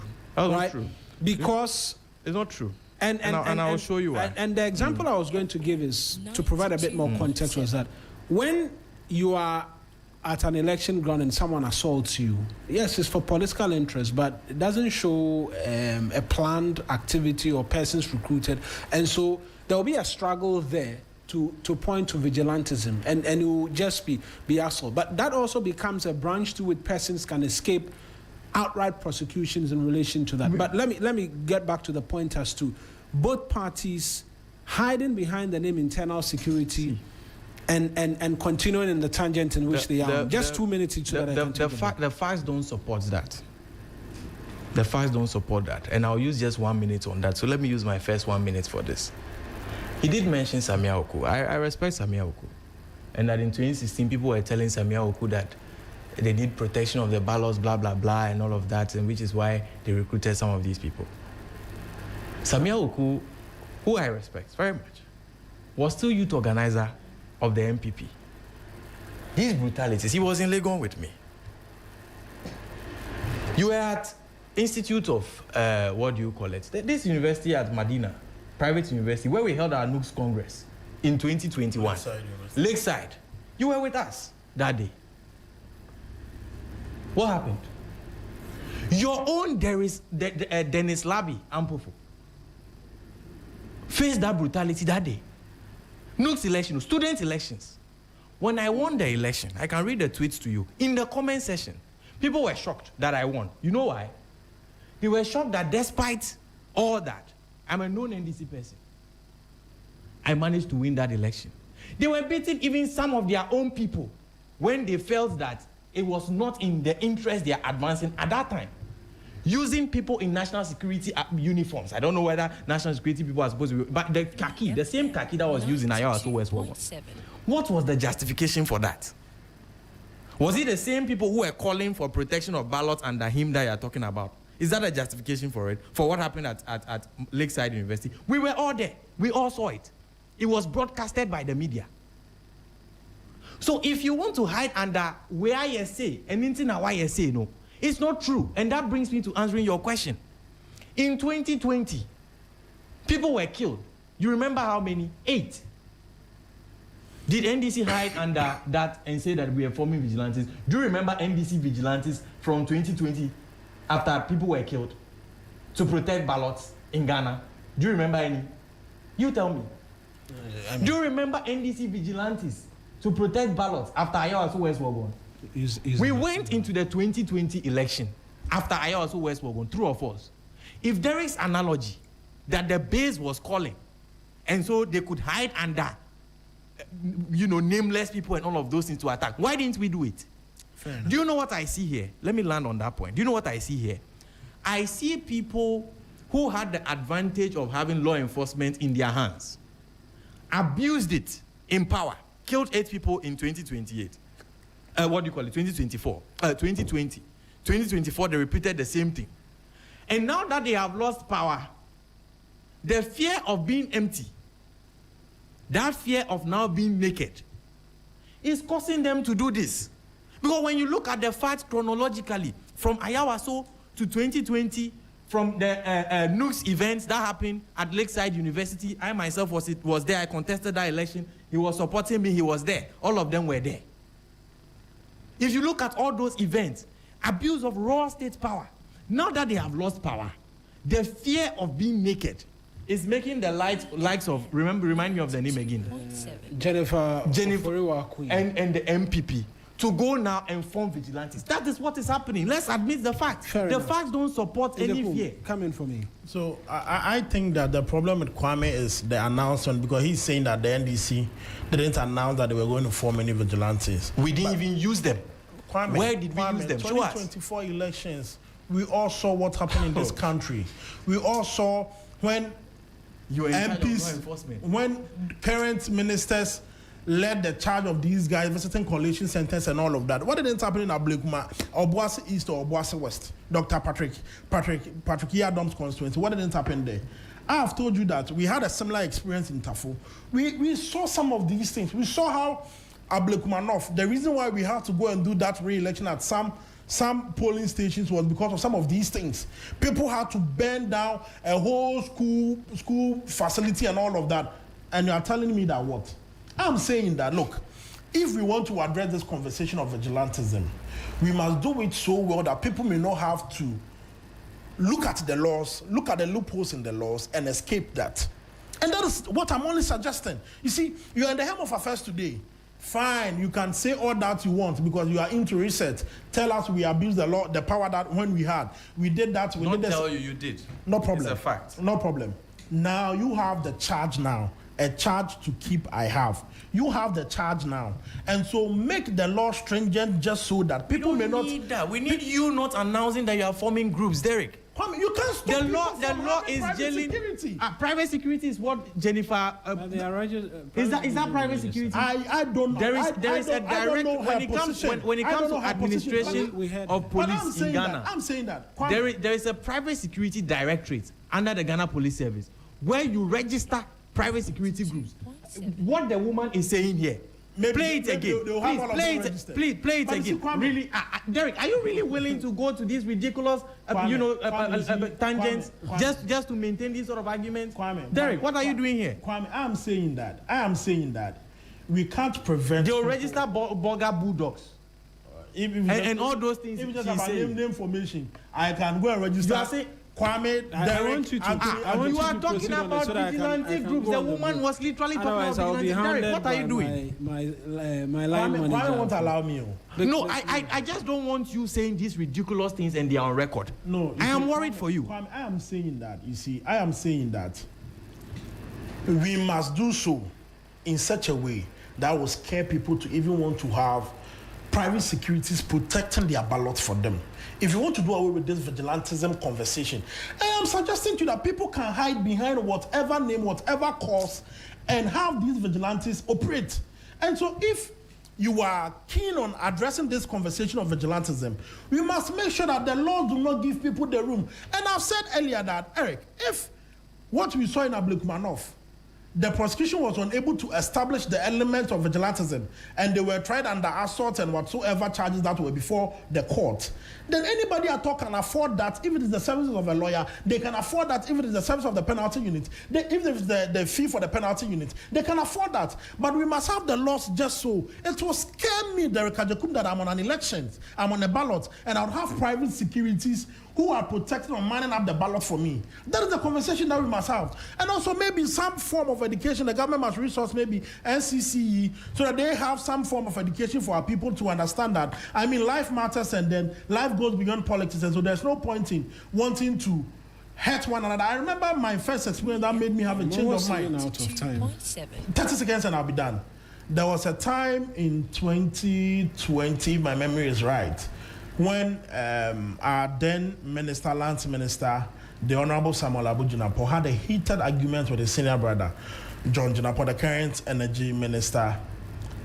And just right after that heated argument, that session in Parliament, I went to the MP's cafeteria to, I think, meet my boss and take an item or something, and I saw them eating. And I'm very clear on that conversation. They were eating banku and oku. They bought from the Parliament cafeteria. And just after they were done eating, John said, Abu is a minister. Honorable Abu is a minister, so he should pay for it. And Abu said that, oh, when we were coming to Accra, mommy left me in your care. You are my senior brother, so you should pay. These are siblings. At any point in time, they are blood. They won't fight because of politics. Fair enough. And so I am not in support of people coming to fight for politicians. That is the last thing that I will subscribe to. But I'm saying that if the laws do not prevent people from having private securities at their own polling stations and what have you, these conversations are heading nowhere. Thank you. Let me go for this break. When I return, I'll use the 5 minutes news time for us to do a quick thought on Galamsey briefly.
Right, here on the show, quick minutes each from Julius and Derek on. We've spent the entire time, but on Galamsey as well as an important conversation. I just want a minute each from each one of you in relation to what the Ashanti Regional Minister revealed and the government's position as well going forward. Just 1 minute for me, I beg you. I think that when it comes to the fight against Galamsey, we've not yet gotten there. We have not yet won the fight against Galamsey. What I can say for certain is that we have improved on the efforts to end this menace in this country. And on Galamsey, I think there's a national consensus that we should all reject the practice, and every government must commit to doing that. That's precisely what President John Dramani Mahama is undertaking. What we also need to look at is improving livelihoods in our communities so that people do not have resort to these activities or justify it by their conditions of living, which is why this government is committed to a reset agenda that improves our economic lot. We are faced with a situation where in the past, our gold resources, they leave this country through smuggling, all other means. We get no returns on them. Now we are able to bring in $11 billion because we have streamlined those operations and ensure that there is only one aggregator in the name of Gold Board. That has helped the stability of our currency. That has reduced the components of our tax resources that go into debt servicing, so that we now have room for development that will bring jobs, that will take people out of the pits. And that is how you approach these fights. You, aside the role that NIMOS is playing, preventing people from going to illegal sites to undertake these activities, you need to deal with the underlying economic issues, which is why our strategy, which is improving on our macroeconomy, reducing our debt burden, leaving resources available for development and job creation. I think that it eventually deals with the Galamsey fight, which I believe will succeed by the end of the tenure of President Mahama. Thank you. Julius. Derek, you have a minute and 50 seconds. So. You see, Julius is very good with words, and so he said that we are not there yet, and we have proven whatever that he was saying. You see, prior to 2024 election, we had I said this on Joy Prime, we had a heated conversation on Galamsey. And when the then president promised that they will use AI in the fight of Galamsey, Julius explained that AI's fight in Galamsey to us, making us believe that, look, there was something coming. But what are we finding today? What are the turbidity levels of our water? What is happening? The minister, the Ashanti Regional Minister said that if the pit had been covered, we may not have found these kids falling into those pits and all of that. But what he's failing to realize is that at this point, it's not about the pits being covered. It's about we stopping the menace of Galamsey. The IMF reports that has caused the disturbance of the NDC currently. You see, paragraph 2 of the page 2. The paragraph 2 of the page 2 talks about the fact that for the first time in the history of our gold exports, at ASGM has exceeded these big shots, whatever that the multinational companies. Yes, and then they talk about the fact that ASGM comprises of informal and illegal mining.